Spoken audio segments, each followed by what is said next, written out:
Amén. Ya, hermanos, Dios les bendiga. Amén. Un gusto poder saludarles un día más. Amén.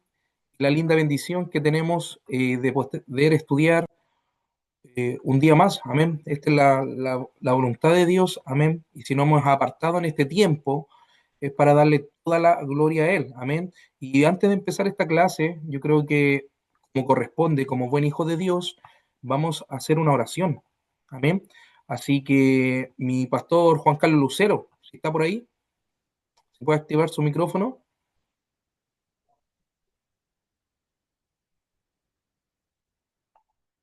Mi pastor Juan Carlos, mejor lo tiene.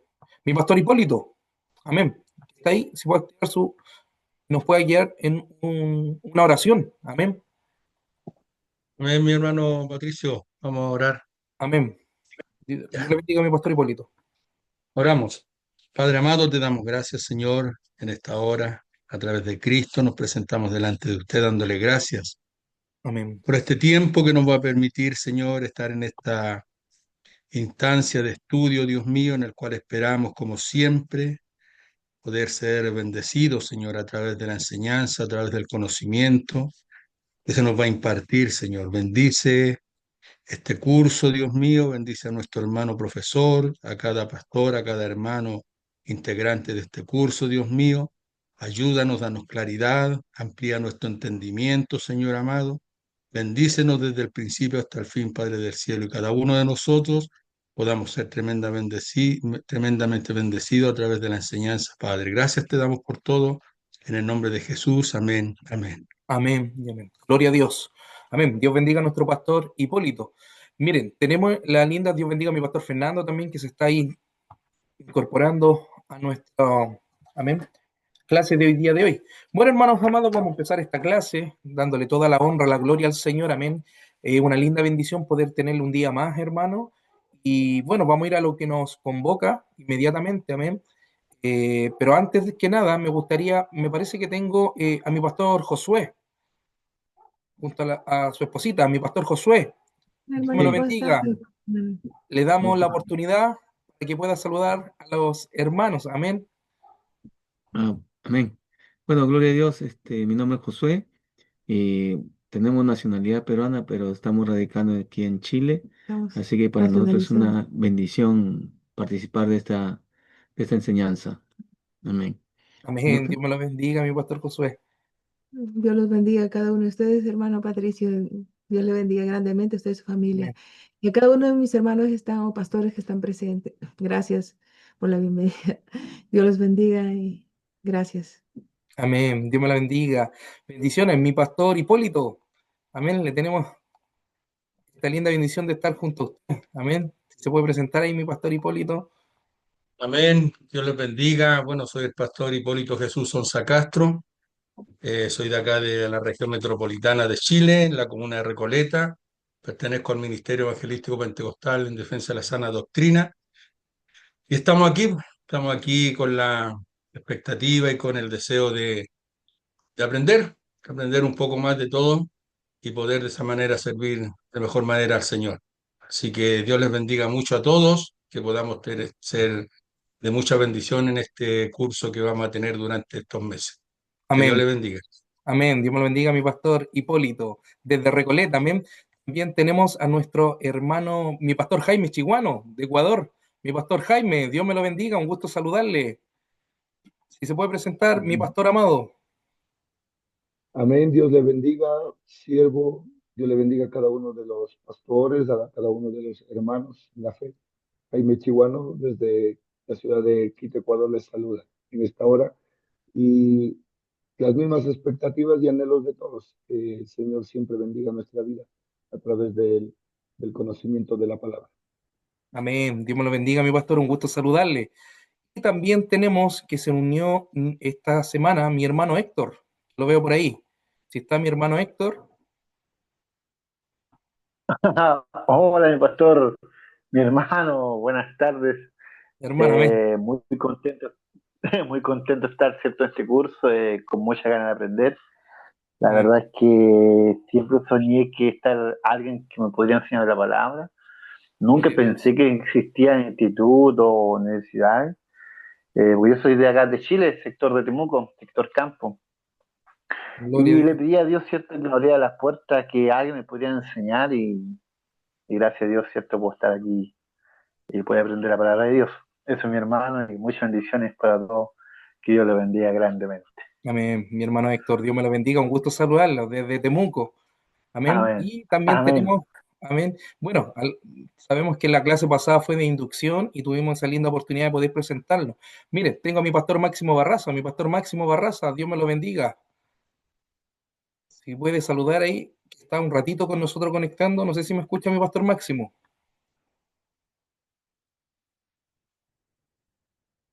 Mi pastor Máximo, ¿me escucha?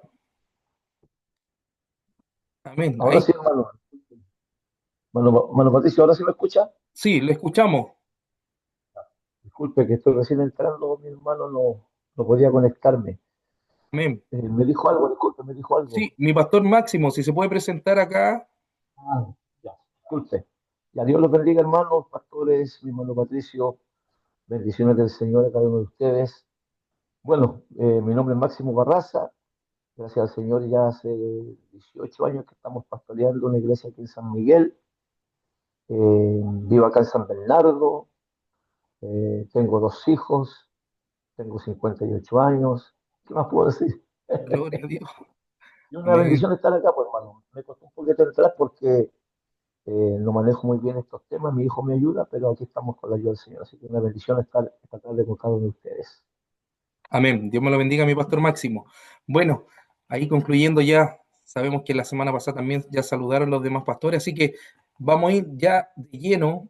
Vamos a ver un poquito acá que tengo. Ya, aquí vamos a eliminar el anclaje para empezar ya directamente. Amén. Así que una bendición poder saludar a todos mis pastores, a todos mis hermanos. Amén.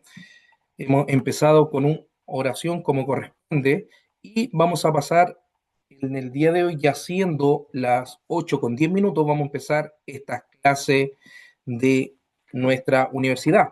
Y no sé si alguien tiene, ya imprimió el libro del bachillerato, el primer libro que se envió al grupo de WhatsApp. Lo ideal sería, queridos hermanos pastores, que pudieran tener, se puede decir, físicamente, ¿ya? Físicamente el libro que le estuvimos entregando la clase pasada, ¿ya? ¿Se ve la presentación ahí? ¿La guía dispositiva? ¿Si me pueden confirmar?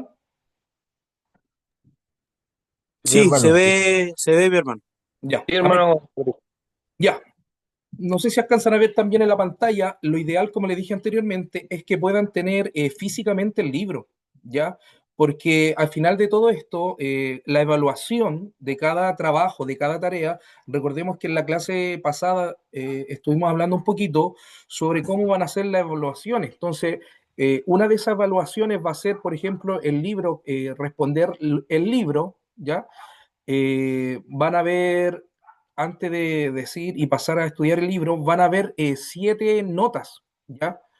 Y durante esas 7 notas que vamos en el proceso, que a mí me están exigiendo de allá de Estados Unidos, esas notas, porque depende, todo depende igual las notas, si se puede ser egresado del bachillerato acá, una de ellas, de esas notas que yo escogí para poder llevar un orden, es el libro, ¿ya? Y este libro, usted obviamente tiene que responder las preguntas que están ahí. Ahora, hermano, es súper fácil, yo dije, este libro para mí es solamente una síntesis bíblica, ¿ya?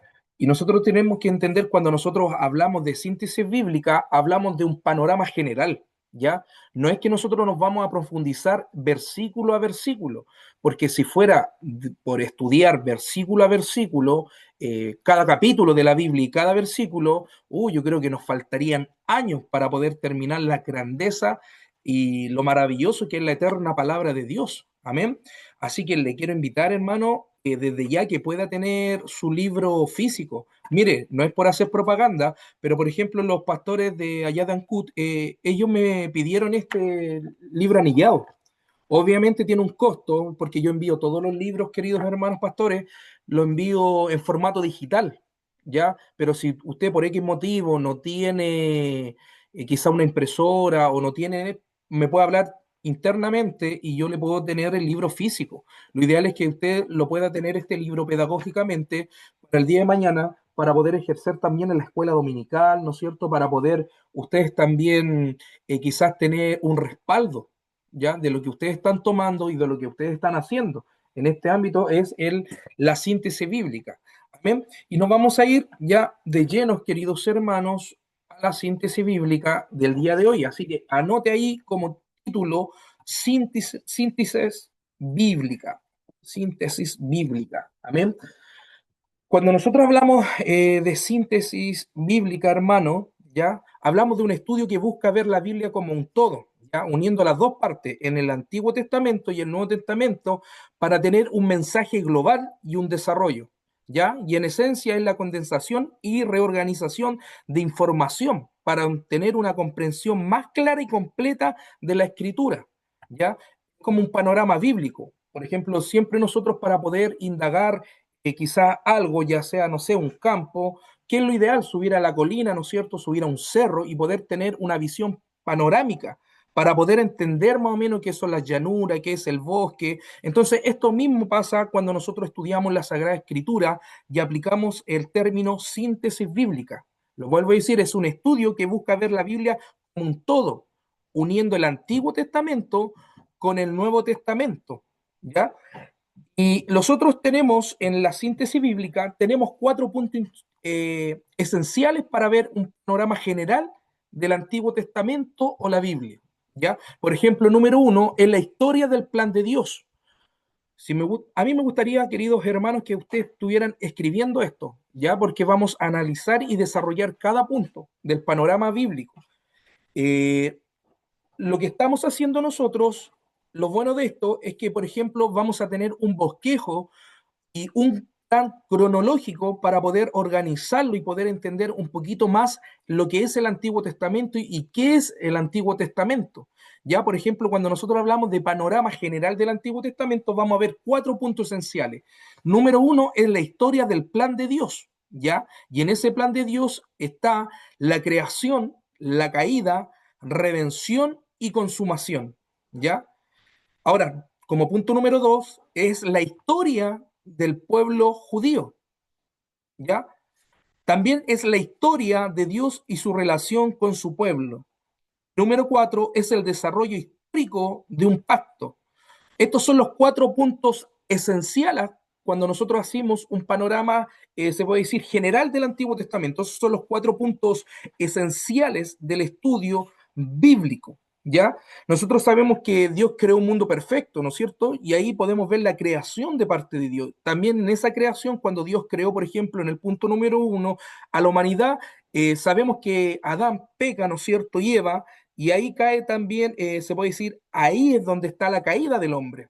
Ahora, inmediatamente después de esta caída, se inicia, hermanos amados, un plan de reconciliación con la humanidad. Ahora, no es que Dios haya tenido un plan para hacer caer al hombre. Recordemos que Dios conoce todo el futuro, hermano. Y aquí vamos a parar un poquitito, porque en la caída hay una mala interpretación diciendo que Dios eh, permitió esa caída. ¿Ya? Ahora, obviamente el propósito y la voluntad de Dios nunca fue que el hombre cayera, ¿ya?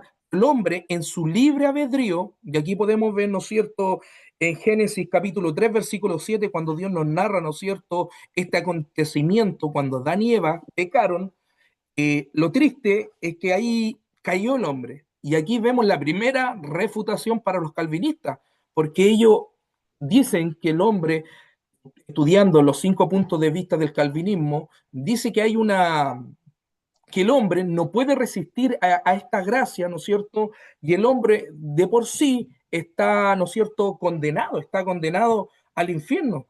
Pero recordemos que hubo una creación, hubo un proceso, y en ese proceso es cuando el hombre cayó.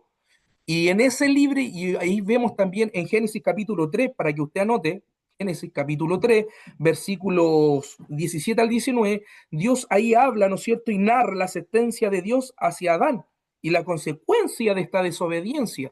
Entonces, cuando nosotros vemos este panorama bíblico, vemos libre albedrío del hombre, ¿ya? Ahora, en la historia del pueblo judío, también podemos ver que se inicia con Abraham, ¿ya? Y Abraham fue considerado el primer monoteísta. Ya cuando nosotros hablamos de monoteísta, hermano, se refiere a la persona o religión que cree en un solo Dios, ¿ya? Y ahí póngale ahí que Abraham fue el primer monoteísta, ¿ya? ¿Y qué significa monoteísta? Se refiere a una persona que crea un solo Dios, ¿ya? Recordemos cuando Dios llamó a Abraham, lo llamó de Ur de los Caldeos, ya la tierra estaba contaminada y estaba lleno, pero lleno, hermanos, de ídolos, de dioses falsos. Ya los hombres ya fabricaban ya en ese tiempo de Abraham sus culturas, se adoraban. De hecho, hay un libro que lo tienen los, se puede decir, los judíos más ortodoxos tienen un libro ellos que hablan y narran que una historia sobre Abraham, que Abraham, su padre, era artesano y fabricaba ídolos de mano. Entonces él se propuso a Abraham en su corazón no contaminarse, y de ahí parte también de que Dios miró el corazón de Abraham, lo preparó, ¿ya? ¿Para qué? Para cumplir un punto específico en la historia del Antiguo Testamento. Pero la Biblia a nosotros nos relata que Abraham, ¿no es cierto? Dios llamó a Abraham y lo sacó de la tierra de Ur de los caldeos. Amén. Ahora, como número 3, tenemos en la historia de Dios y su relación con el pueblo. Dios, ¿no es cierto? Dios creó al mundo perfecto, Dios escogió a Abraham, y el tercer punto, la historia de la relación entre Dios y su pueblo en el Antiguo Testamento se centra en su creación, en el pacto y la formación de una nación elegida. ¿Y cuál es esa nación elegida? Israel. ¿Ya? Dios creó a la humanidad, Adán y Eva, a su imagen, pero la rebelión humana los separó de Dios. Amén. A través de Abraham, Dios inició un pacto para bendecir al mundo y creó una nación llamada Israel, que fue liberada de la esclavitud en Egipto por Moisés, y así recibió las leyes en el monte Sinaí. A pesar de la continua desobediencia de Israel, Dios permaneció fiel enviando profetas y reafirmando su promesa de rescate y un futuro para su pueblo. ¿Ven? Entonces, ahí claramente Dios entra en una relación íntima con su pueblo. Y si usted hace el panorama de todo el Antiguo Testamento, todo ese, se puede decir, esa relación desde Génesis a Malaquías, Dios siempre estuvo con la nación de Israel. Amén. Por ejemplo, en este tiempo, hay que decirlo, hay algunos cristianos que creen que el Antiguo Testamento no hay que estudiarlo tanto. Pero yo quiero aquí que anote esa característica que del 75%, hermano, de la Biblia es el Antiguo Testamento. Al ignorar este 75% del Antiguo Testamento, estamos renunciando a las 3/4 partes de la Biblia. Entonces, imagínense la importancia para nosotros del Antiguo Testamento. Y a mí, lamentablemente, he escuchado decir que, por ejemplo, no le gustan a algunos predicar del Antiguo Testamento porque lo ven como un Dios que es airado, un Dios injusto, un Dios enojón, hermano, cuando la Biblia desde el principio nos demuestra su amor y su gracia, ¿ya? Recordemos que la gracia de Dios siempre ha estado.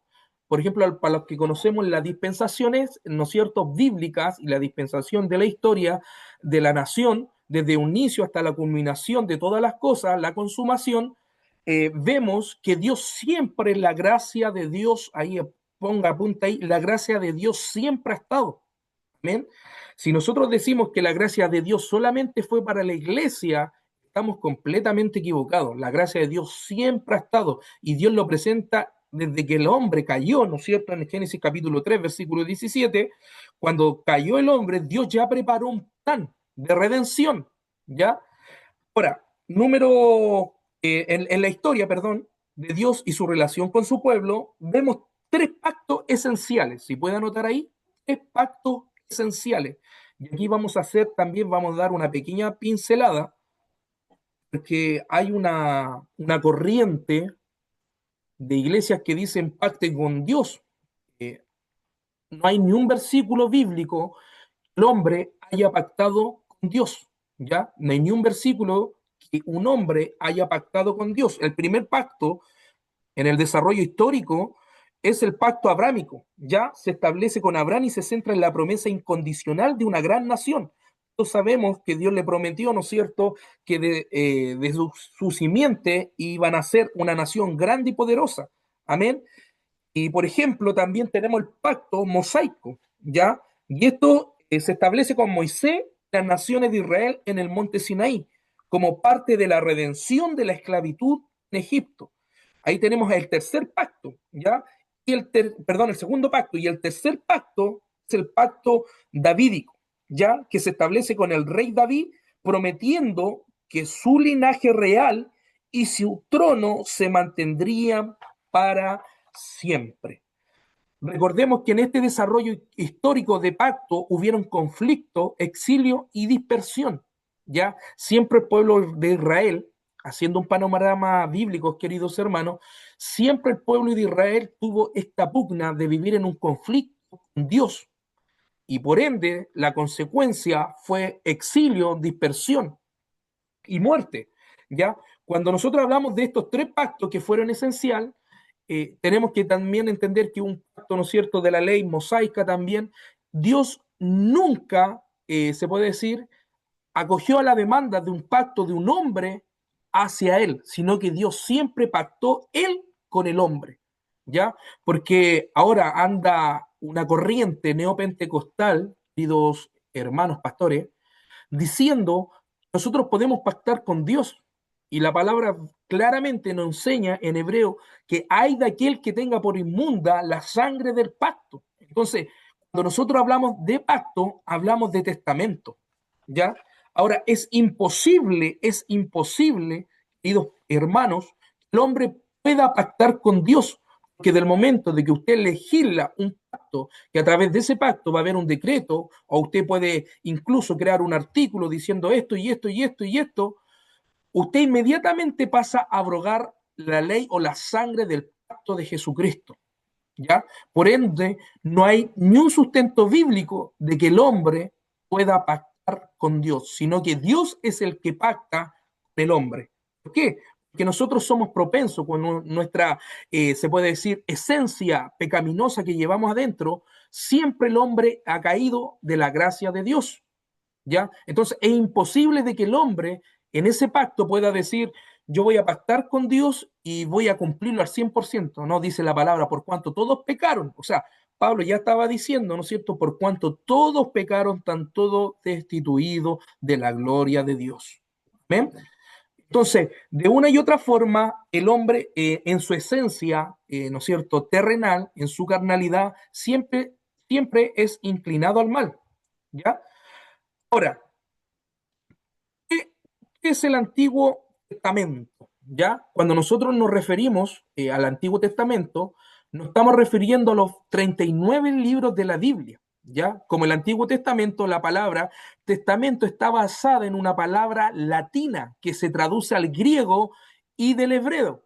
Un testamento es un pacto, un acuerdo, una última voluntad. Y aquí claramente esto nos señala del momento, si yo quiero pactar con Dios, inmediatamente ese acuerdo se va a romper. ¿Por qué? Porque no cumplimos las leyes puras, sacras, que Dios le demandaba al Antiguo Testamento. ¿Ya? El Antiguo Testamento era un pacto o un acuerdo entre Dios y los judíos. Los hijos de Abraham, Dios prometió cumplir su parte del pacto si los judíos cumplían con la suya. Le dio leyes para guiar sus vidas y tenían un tabernáculo, sacerdote, sacrificios de animales. Dios prometió bendecirlos si guardaban sus leyes. Pero mire, para la gente era demasiado difícil guardar el pacto del Antiguo Testamento. Aún así, ¿cómo verá? ¿Cómo verá? Hay varias razones por las que debemos estudiarlo. Amén. O sea, cuando Dios crea, ¿no es cierto?, un pacto, un testamento, inmediatamente el hombre en su condición humana no podía cumplirla. ¿Ya? Por ejemplo, aquí en hebreo, la palabra pacto, si puede anotarlo, en hebreo significa berit, ¿ya? Esa es la palabra pacto en hebreo y lo encontramos en Génesis capítulo 9, números 14, 44. En griego se dice pacto y se pronuncia diateque, ¿ya? En latín significa testamentum, o pacto o testamento. Recordemos que el hebreo, hermanos amados, es un lenguaje que estuvo desde Abraham hasta el tiempo de Jesús. Ahora hay un hebreo reformado que se le puede decir, pero la lengua prominente de que se hablaba del Antiguo Testamento era el hebreo y el arameo, ¿ya? Pero lo más influente y lo más fuerte era el hebreo. La palabra latín, ¿ya? Es testamentum, que significa pacto o testamento. Y del latín viene traducido al español, que significa pacto o acuerdo o voluntad. ¿Ya? Ahí tenemos los 4 tipos de pacto, ¿no es cierto?, en diferentes idiomas. Berit, pacto, en hebreo, griego, diateque, latín, testamentus, pacto o testamento, que significa, y en español significa testamento, que es un acuerdo, pacto o voluntad. ¿Amén? Ahora, el valor del Antiguo Testamento, cuando nosotros hacemos una síntesis bíblica, vemos un programa bíblico, hay 2 valores esenciales, ¿ya? El número 1 es la relación de Israel con Dios caminando en un pacto. Significa vivir en obediencia a su voluntad y ley, reflejando la relación del pacto y la fidelidad mutua, ¿ya? Ahora, la revelación de Dios da a conocer su carácter, en especial su santidad, ¿ya? La revelación general, ¿cómo Dios se revela? Dios se revela en un principio a través de ¿qué? De su naturaleza, de lo que Él creó, ¿ya? Es el propósito que el hombre lo busque, ya que en Él vivimos, nos movemos y existimos. Cuando nosotros hablamos de una relación con Dios y caminando con Dios, estamos viendo la naturaleza y el atributo que es el carácter de Dios a través de una revelación general. Amén. Ahora, también sabemos que hay una revelación especial. Cuando nosotros hablamos de una revelación especial, hablamos que Dios se reveló con hombres, quizás con profetas, a través de sueños, ¿no es cierto? A través de visiones, a través, ¿no es cierto?, de revelaciones directas con el hombre. Cuando nosotros hablamos de revelación especial es cuando Dios trata directamente con el hombre. Amén. Ahora, en la revelación del carácter de Dios y en especial en su santidad, ¿no es cierto? Hablamos de la perfección moral de Dios. La santidad de Dios implica su excelencia moral, absoluta pureza, y el hecho que aborrece el pecado y la impureza es cuando el hombre cae, ya no puede vivir en plena comunión con Dios. Amén. Recordemos que Dios es santo. Hace poco me escuchaba un predicador decir que nosotros tenemos que restaurar la santidad de Dios, ¿ya? Y eso es una herejía cuando nosotros decimos que tenemos que restaurar la santidad de Dios. ¿Por qué digo esto? Porque Dios en su esencia, es su atributo santo, ¿ya?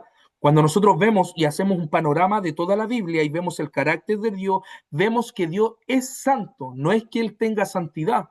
Es lo mismo dicen algunos que dicen Dios tiene amor. No, hermano, su esencia, su atributo moral en sí es amor. Dios es justo, Dios es santo. Dios no necesita santidad, Dios no necesita amor, Dios no necesita justicia. Él tiene esos atributos. O sea que en el Antiguo Testamento el valor es la santidad de Dios.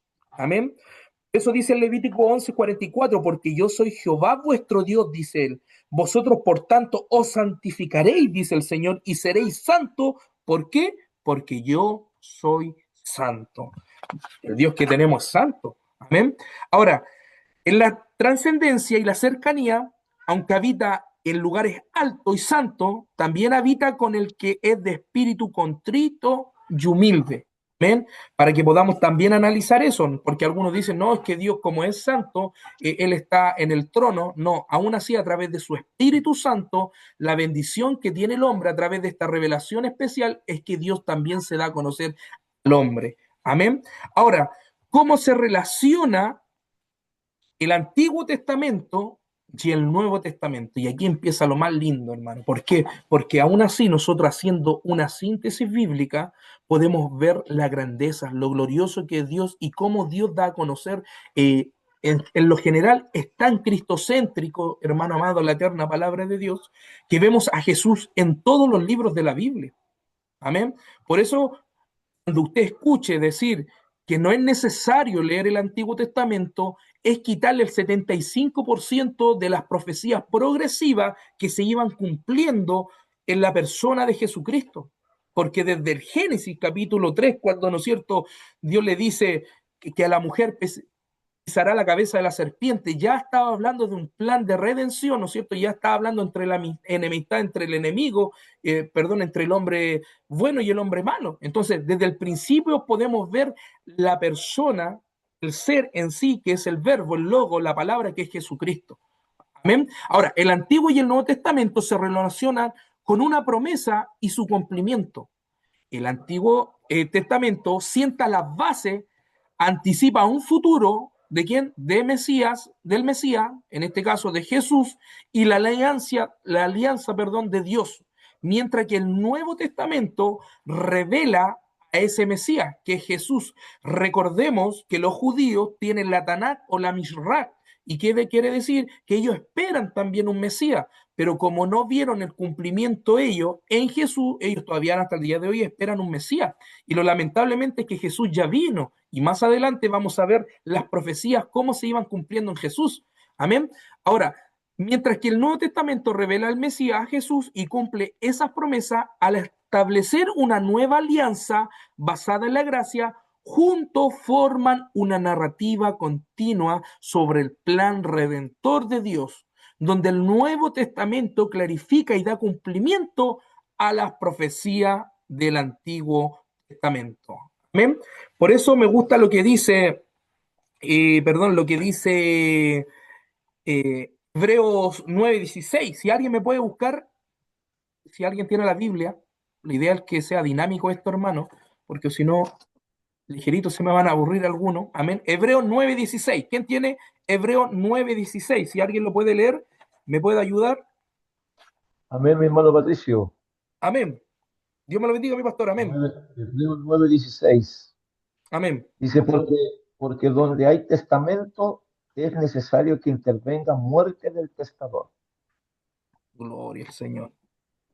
Ahí lo damos claramente, donde hay testamento es necesario que haya, y eso lo podemos ver cumplido en Jesucristo. Por eso, como número uno ahí, póngala ahí, cómo se relaciona el Antiguo Testamento y el Nuevo Testamento, póngala ahí. Número uno, es superado por Cristo. Jesús cumplió la ley. Jesús afirmó que no vino a abolir la ley, sino a cumplirla y completar sus requisitos de manera perfecta, especialmente a través de su sacrificio. Por eso me gusta lo que dice Mateo 5:17. Jesús lo dice claramente con su palabra.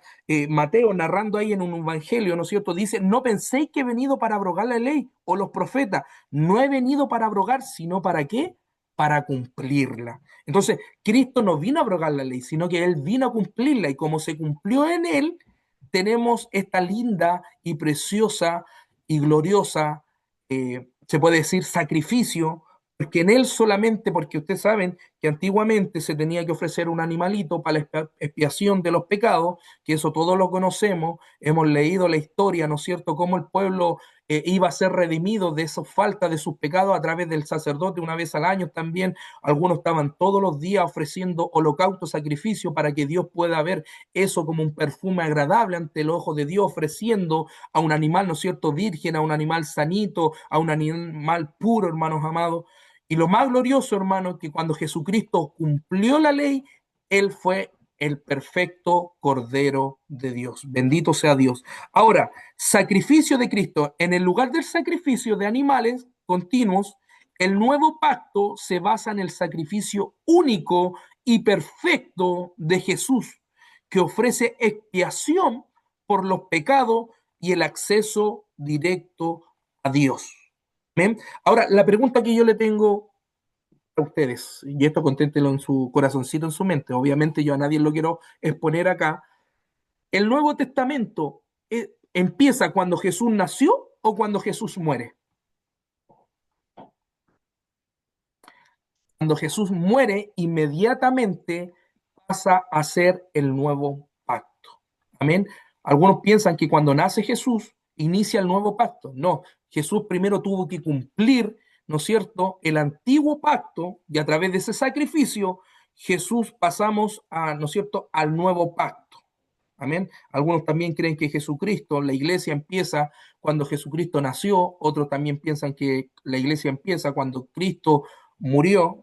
Tenemos que recordar que hay periodos y en esos periodos de dispensación la gracia de Dios fue derramada, ¿no es cierto? Cuando Jesús ascendió después de 40 días, estuvo caminando, Dios le dijo, esperen la promesa, vino el poder del Espíritu Santo, fueron invertidos y empieza el periodo eclesiástico. Amén. Jesucristo es el Logos, vino a cumplir lo que se había establecido y había hablado en el Antiguo Testamento.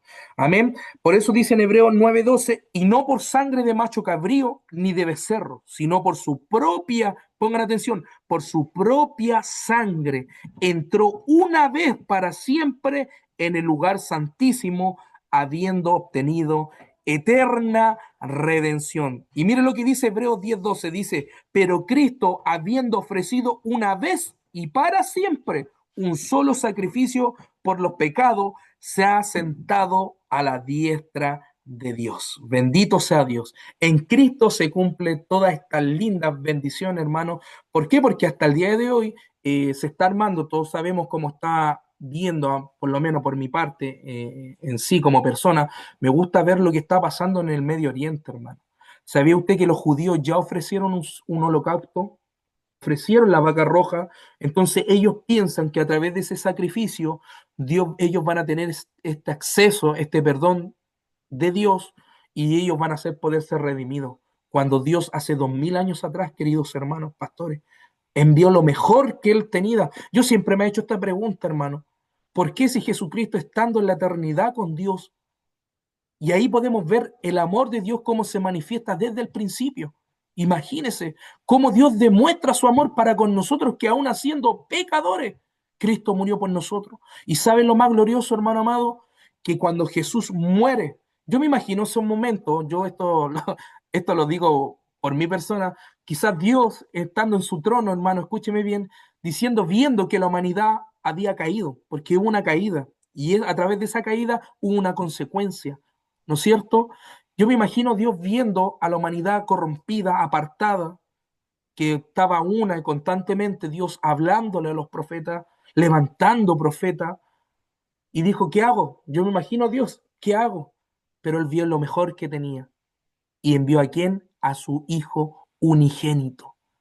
¿Se da cuenta lo precioso, lo maravilloso? De que Dios no tuvo, que escúcheme bien, hermano, no tuvo por qué haber pagado ese precio Jesús, pero él por amor a usted, dice la Biblia, que cayó.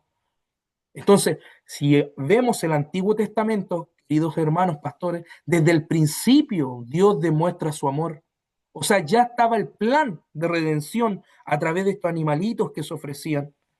Amén. Ahora, en el punto número 3, ¿cómo se relaciona el Antiguo Testamento y el Nuevo Testamento? Punto número 3, colóquela ahí, el sacerdocio de Cristo. ¿Ya? Jesús actúa como el sumo sacerdote, uniendo el antiguo y el nuevo pacto y ofrece acceso a Dios a través de la fe. Por eso dice Hebreos 4:14, por tanto, teniendo un gran sumo sacerdote que traspasó los cielos, Jesús, el Hijo de Dios, retengamos nuestra profesión. Y mire lo que dice Hebreos 7:28. Dice, porque la ley constituye sumo sacerdote a débiles hombres. O sea que Dios tuvo que levantar a los sacerdotes, ¿no es cierto?, para que ellos fueran intermediarios por los pecados, ¿no es cierto?, que el sacerdote tenía que ir, ¿no es cierto?, vivir apartado en santidad, porque recordemos que la Biblia nos narra que si no estaba preparado ese sacerdote y quería ir a la presencia de Dios, ¿no es cierto?, estaba el lugar de la propiciación, el lugar santo y el lugar santísimo, y cuando el sacerdote no estaba preparado, lamentablemente venía a la presencia de Dios, al lugar santísimo, y si no estaba preparado en santidad, ¿qué pasaba con ese sacerdote? Moría inmediatamente en el acto. Por eso él dice, el sumo sacerdote, ¿no es cierto? Dice, porque la ley constituye sumo sacerdote a débiles hombres, pero la palabra del juramento posterior a la ley, al Hijo hecho perfecto y para siempre. O sea, ¿qué fue Jesucristo? Fue el animalito, el cordero, también fue el sacerdote y también él cumplió toda la ley. ¿Ven? Ahora, En el Antiguo Testamento da comienzo al Nuevo Testamento. El Antiguo Testamento proporciona los principios, leyes y profecías, ¿ya? Mientras que el Nuevo Testamento muestra a Jesús, cómo Jesús cumplió esas profecías y cumplió la ley. Por ejemplo, el dilema, por ejemplo, que hay ahora de los judíos ortodoxos, recordemos que ahí vamos a ver la estructura un poquito más adelante de la Biblia hebrea y la estructura de la Biblia nosotros que tenemos los cristianos, ¿ya? Por ejemplo, ellos niegan ciertas profecías, por ejemplo, de Isaías 7:14, que Jesús, ¿no es cierto? El profeta dijo que nacería de una virgen, ¿ya? O sea, ya el Antiguo Testamento estaba anunciando que Jesús iba a nacer de una virgen. Y eso lo dijo Isaías en el capítulo 7, versículo 14. ¿Y dónde se cumplió? Cuando Mateo narra, ¿no es cierto?, la historia en Mateo 1:18, que Jesús nació a través de qué? De María, a través de qué? Del Espíritu Santo de Dios. Por ejemplo, también la profecía en Miqueas 5:2 dice que nacería en Belén. Jesús, ¿dónde nació? En Belén. Entonces, ¿cómo los judíos no pueden ver estas, se puede decir, estas profecías? Porque recordemos que hay profecías que son parciales, anote ahí que hay profecías, y esto es bueno que lo apunte ahí. Hay profecías, anote, son parciales, ¿ya? Y progresivas. Cuando hablamos de parcialidad, hablamos que hubo un cumplimiento en esa profecía, y cuando hablamos de progresiva, es que esa profecía se va a cumplir a futuro. Y hay otra profecía que es continua y progresiva. Por ejemplo, nosotros tenemos que saber interpretar la Biblia, ¿ya? Y póngala ahí, me gustaría que esto lo tuvieran y se lo aprendieran como regla de oro. La Biblia se interpreta, póngala ahí, ¿ya? Póngala ahí, de 4 formas. La Biblia se interpreta de 4 formas. Número 1, espiritualmente, ¿ya? Proféticamente, simbólicamente, ¿ya? Y literalmente. Mire, ¿por qué yo le estoy haciendo anotar estas 4 tipos de interpretaciones? Por ejemplo, la sexta de los adventistas, para ellos todo es Mi simbólico. hermano Patricio, ¿Sí? ¿puede repetirla, por favor? ¿Sí? La Biblia se interpreta de 4 maneras. Número 1, espiritualmente dijimos, proféticamente, simbólicamente y literalmente. ¿Ya? Ese es el principio de interpretación bíblica. Y estas reglas de oro tienen que ser aplicables en cada contexto o en cada libro que nosotros vamos a estudiar. En especial, por ejemplo, los que preparan bosquejos, sermones o homilías, los que se perfeccionan en la homilía. Si usted no aplica estos 4 principios, usted incluso puede creer a una herejía o puede predicar una herejía. ¿Ya? ¿Por qué? Porque le está explicando que la secta, por ejemplo, de los testigos de Jehová, perdón, de los adventistas, para ello todo es simbólico. ¿Ya?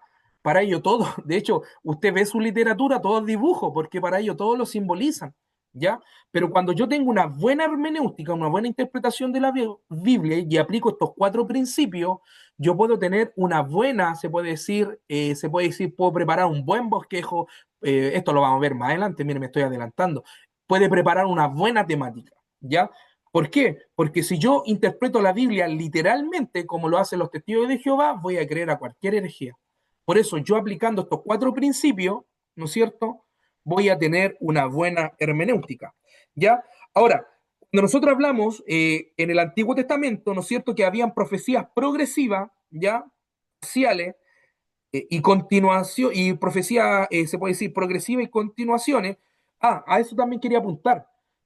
Por ejemplo, los neopentecostales dicen, no sé si has escuchado esta frase, y siempre se levanta el típico falso profeta y dice, Dios te va a llevar una nación, Dios te va a llevar a conquistar las naciones, pídeme por herencia las naciones y te las daré, ¿ya? Esa es una profecía parcial. Cuando yo aplico estos 4 principios, ¿no es cierto?, de interpretación, inmediatamente yo sé que esa profecía es parcial. ¿Por qué? Porque él está declarando a Jesús. ¿ya? Y esa promesa no es para nosotros. Entonces, ahí el problema, cuando caen muchas, se puede decir, iglesias, en especial las neopentecostales, disculpe por nombrarla, pero aquí estamos para hablar con la verdad y no podemos casarlo. Por ejemplo, esta iglesia dice, no, si Dios te va a llevarte a las naciones, aparte, hermano, que cómo vamos a ver esto también, cómo la filosofía está entrando encubiertamente a la iglesia, incluso hasta nuestras iglesias pentecostales, que Dios te tiene para grandes cosas, que tú estás llamado al éxito, que si tú ya no tienes que ser un simple trabajador, sino que tú tienes que ser el gerente, tienes que ser el administrativo. Entonces, sacan de contexto completamente la palabra de Dios. Si supiéramos cómo Jesucristo caminó en este mundo, cuando Él mismo nos dijo, ¿no es cierto?, que teníamos que ser peregrinos en este mundo. Entonces Dios nos lleva a vivir una vida santa, piadosa y apartada para Él. Amén. Pero ahora con estas profecías que se están levantando, queridos hermanos, déjenme decirles que son terribles. Amén. Ahora, por ejemplo, en el Antiguo Testamento, cómo se relaciona, ¿no es cierto?, el Antiguo Testamento con el Nuevo Testamento, también vemos la vida y muerte de Jesucristo. Por ejemplo, en Salmos 78:2 nos enseña el salmista que Jesús hablaría en parábolas. ¿Y dónde se cumplió? En Mateo 13:34, cuando Jesús se le acercó a la multitud y habló en parábolas. Entonces, Jesús ya venía profetizado en el Antiguo Testamento que Jesús no hablaría en parábolas, ¿ya? También dice que se echarían suerte en sus vestimentas. ¿Y eso dónde lo encontramos? En Salmos 22, capítulo 18. ¿Y dónde se cumplió? Cuando los soldados, ¿no es cierto?, que una vez cuando Jesucristo entregó su vida, ¿qué hicieron? Dice en Juan capítulo 19, versículos 23 y 24, que echaron suerte por la ropa de él. Entonces, podemos ver cómo la Biblia se da cuenta de la importancia del Antiguo Testamento y el Nuevo Testamento y cómo el Antiguo Testamento habla y se centra en la persona de Jesucristo. Entonces, de ninguna manera podemos negar la eficacia del Antiguo Testamento. Por eso nosotros decimos, los pentecostales en esencia, que para nosotros la Biblia es infalible, inerrante y absoluta. Por ejemplo, los católicos no tienen la Biblia como absoluta, sino que ellos también creen que la Biblia, aparte de la Biblia, ¿no es cierto?, están los obispos, están los ancianos, que ellos también pueden poner estatutos, reglamentos. Y esos reglamentos un poco más están más arriba de los principios sacros de la eterna palabra de Dios. Y lo terrible, hermano amado, que ellos piensan, por ejemplo, los judíos también tienen sus, se puede decir, los comentarios, la Mishra, que son los comentarios también a la Tanaj, ellos piensan que esos comentarios están más arriba que la palabra de Dios, cuando eso es una herejía completamente de un tamaño, hermano, gigantesco, porque para nosotros la autoridad suprema es la eterna palabra de Dios, es inerrante, infalible y única. ¿Cuántos dicen amén? Porque si, hermanos, no creemos eso, podemos creer a cualquier otra cosa. Amén. Por eso me gusta lo que dice Pablo, ¿no es cierto? Que antiguamente, perdón, el apóstol dijo, antiguamente, ¿no es cierto? Dios hablando aquí a través de los profetas. Pero ahora tenemos ¿qué? La palabra. Ahora, Dios ahora hablando a través de su Hijo, ahora tenemos la palabra que nos hace ¿qué? Estar aquí, atento. Atento. Bendito sea Dios. ¿Por qué? Porque la palabra de Dios, hermano, para nosotros es lo más grande, es lo más glorioso. Amén. Ahora, por ejemplo, también en Salmos 34:20 nos habla de una profecía y cómo se alinea el Antiguo Testamento con el Nuevo Testamento, que dice que no le quebraría ni un hueso. Y eso lo podemos ver en Salmo 34:20. Y en el Juan 19:33 dice, los soldados no le quebraron las piernas a Jesús. Y la profecía decía que ni un hueso tendría que ser quebrantado, ¿no es cierto?, del Mesías. Recordemos que los judíos esperan dos tipos de Mesías, ¿ya? El Ben David, ¿no es cierto?, que es un tipo figura de David, ¿no es cierto?, que los va a levantar, ¿no es cierto?, este Mesías con mano poderosa, ¿no es cierto?, que un poco más le van a seguir las señales de Elías, de Moisés, y tenemos al otro Mesías que es el Mesías sufriente. Entonces, esta es la pugna que los judíos actualmente, los rabinos tienen, hasta el día de hoy se puede decir, en sus sinagogas, porque ellos no saben a qué inclinarse, si a un Mesías sufriente o al Ben David. Ahora, ¿qué dicen ellos? Como Jesús cumple y se alinea el Antiguo Testamento con el Nuevo Testamento al avalar que ese Mesías, ¿no es cierto?, que venía en quebranto, claramente estaba dando señal que era el Mesías de los cristianos. Entonces, ¿qué ellos esperan? Un Ben David, esperan un libertador, como David, ¿no es cierto? Cuando fue a la guerra, ¿no es cierto? Mataba a 10.000 y Saúl cuánto mataba a 1.000 y David mataba a 10.000, ¿no es cierto? O sea, ellos esperan un libertador hasta el día de hoy. Pero bendito sea Dios que Dios ya trajo a ese Mesías. Y su nombre es Jesucristo de Nazaret. Amén. Ahora, en la unidad número 5 vemos unidad de propósito. Ambos testamentos son vistos como parte del mismo plan de salvación. Y aquí es donde yo quiero llegar y centrarme un poquitito. Siendo el antiguo el inicio y el nuevo la culminación. No hay ni un solo versículo que resuma la idea completa de la unidad entre el Antiguo y el Nuevo Testamento. Pero mire lo que dice Lucas 24 y 27 y 24, 44. Son clave. ¿Por qué? Porque mismo Jesucristo, ahí hablando, ¿no es cierto? En Lucas 24, 27 dice, y comenzando desde Moisés y siguiendo por todos los profetas, le explicaba a lo que se refería en toda la escritura. O sea, Jesús mismo hace la relación entre el Antiguo Testamento y el Nuevo Testamento. Y aquí yo igual quiero detenerme un poquitito, que nosotros tenemos un concepto, hermanos queridos, un poquito raro en decir que, por ejemplo, Pablo, y algunos lo interpretan de esta forma, que Pablo estaba leyendo quizá un evangelio. Pablo, Timoteo, se puede decir, cuando le dice, ¿no es cierto?, escudriñar la escritura y varios versículos, por ejemplo, los de Berea en Hechos capítulo 16, me parece, si alguien me puede ayudar cuando, si es que no me equivoco, perdóneme, cuando Pablo nos dice que, ¿no es cierto?, los de Berea escudriñaban la escritura, cuando Jesucristo caminó, de hecho, ¿no es cierto?, cuando Jesús apareció y estaban en camino de eh, Emaús, hermano, cuando se le apareció, ¿no es cierto?, Jesucristo a estos dos hombres, podemos ver, hermano amado, cómo Jesucristo le dice, oye, no había un fuego en nosotros y no veíamos, abría la escritura. O sea, cuando Jesucristo habla de la escritura, no está hablando de un nuevo, del Evangelio de Mateo, de Juan, no, está hablando del Antiguo Testamento. ¿Ya? Pablo, cuando hacía, se puede decir, por ejemplo, me gusta cuando dice Pablo en el capítulo 20 al 26, pasa una odisea, Pablo, ¿no es cierto? Y se presenta contra el gobernante Félix y muchos gobernantes más, hermanos queridos. Lo lindo que Pablo siempre le citó la escritura. Esteban, cuando murió el martirio, le citó la escritura. Entonces, ¿cuál escritura? El Antiguo Testamento. Recordemos que cuando se canoniza la Biblia, queridos hermanos, se canoniza la eterna palabra de Dios, se canoniza, perdón, disculpe que tengo aquí un pequeño defecto aquí en mi teléfono. Ahora sí, recordemos que recién en el año, ¿no es cierto?, 400, se puede decir, tenemos la primera canonización de la Biblia. Ahora, cuando se pasa a la Septuaginta, ¿alguien sabe de la Septuaginta? ¿Ha escuchado hablar de la Septuaginta? Ya, la Septuaginta nació 200 años antes de Cristo, ¿ya? Recordemos que en el tiempo de, se puede decir, 200 años antes de Cristo, hubo un periodo de silencio de 400 años, ¿no es cierto? Y durante esos 400 años, algunos dicen, no, es que Dios no habló, no, es que Dios no dijo nada. Hermanos amados, ¿sabe lo lindo que pasó durante esos 400 años? Que aparte que nacieron la secta de los judíos, perdón, de los fariseos, los esenios, ¿no es cierto?, los saduceos. Lo lindo, hermanos amados, que nace la Septuaginta, que es la Biblia hebrea traducida al griego. Y aparte de todo esto, hermanos, de estas traducciones, nacen, ¿no es cierto?, otras traducciones.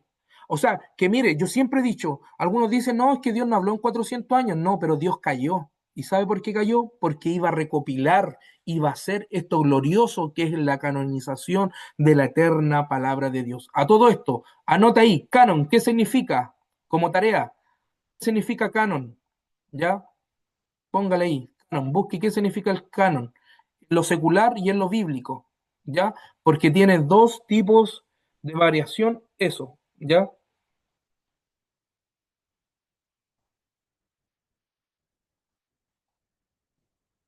Ahora, cuando nosotros hablamos de la unidad y el propósito, ¿no es cierto? También Jesús le dice en Lucas 24, 44, le dice, mire, les dijo, así está escrito, que el Cristo sufriera y resucitara de entre los muertos al tercer día, y que su nombre se predicaría el arrepentimiento y el perdón de los pecados a todas las naciones, comenzando desde Jerusalén. Recordemos que esta pugna de los dos Mesías siempre la tuvieron los judíos. ¿Ya? Edra fue uno de los primeros que canonizó, se puede decir, el Antiguo Testamento. Recordemos que antiguamente habían escrito, y estos manuscritos, que lo vamos a ver también acá, no me quiero adelantar, habían, por ejemplo, cuando la Biblia se escribió en hebreo, se escribió en 3 idiomas. Todos sabemos que se escribió en hebreo, arameo y en griego, ¿no es cierto? Pero solamente se escribió parte, ¿no es cierto?, de Daniel en arameo y parte de los libros de Edra, ¿ya? Porque todo el Antiguo Testamento en sí se escribió en hebreo, hermano, ¿ya? Y el Nuevo Testamento se escribió todo en griego, para que también lo anota ahí, ¿ya? También eso es importante, saber que la Biblia, ¿no es cierto?, lo escribieron más de 40 autores, póngala ahí, la Biblia se escribió por más de 40 autores durante un periodo, y esto lo tienen que anotarlo porque esto es súper básico, igual lo ideal sería que lo anotaran, ¿ya? Se escribió en un periodo de 1600 años, ¿ya? Y póngale ahí, y hubo un periodo paleotestamentario, intertestamentario y neotestamentario, ¿ya? Paleotestamentario, intertestamentario, neotestamentario. Cuando hablamos de paleo, hablamos de antiguo. Cuando hablamos de inter, que hubo un proceso intermedio. Y cuando hablamos de neotestamentario, hablamos del Nuevo Testamento. Amén. Ahora, como dije anteriormente, ¿quién escribió el Antiguo Testamento y cuándo? El Antiguo Testamento es una parte de la Biblia. La palabra Biblia, póngale ahí, proviene del latín tardío Biblia, que a su vez viene del griego Biblia, que significa libros. ¿Ya? Pero también es bueno reconocer que la Biblia contiene 66 libros que se escribieron aproximadamente por 40 autores. Y en esos 40 autores, recordemos que hubieron ¿qué? Pescadores, campesinos, hombres de alto rango, ¿no es cierto? Por el caso de Daniel, hombres, ¿no es cierto?, del linaje escogido, también que escribió Daniel, ¿no es cierto? También vemos campesinos, pescadores, ¿ya? Y se escribió por más de 40 autores en un periodo de 1600 años, ¿ya? Los 39 libros del Antiguo Testamento fueron escritos,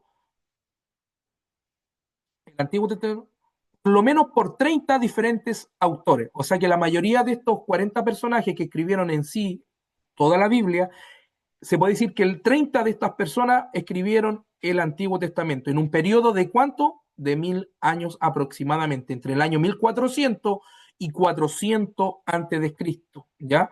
Los 39 libros en el Antiguo Testamento son inspirados por Dios, y eso lo dice segunda de Timoteo 16. Dios guió a los autores del Antiguo Testamento a escribir lo que Él quería que ellos escribieran. Lo dirigió por el Espíritu Santo. Por eso hay también se puede decir, sobre los libros apócrifos. Por ejemplo, ¿sabe cómo usted diferenciar un libro apócrifo con unos textos que fueron escogidos, ¿no es cierto?, para formar parte del canon? Fue porque, si usted se da cuenta, en la mayoría de los libros empieza así dijo Jehová, así dice el Señor.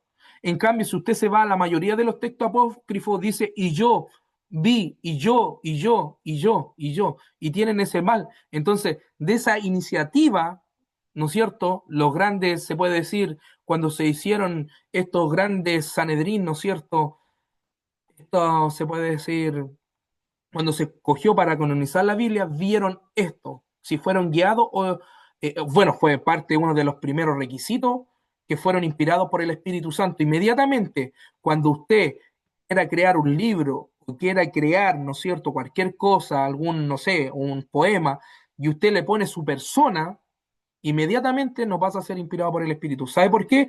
Porque Jesús no vino a hablar por su cuenta, sino que Él vino a revelar el plan del Padre.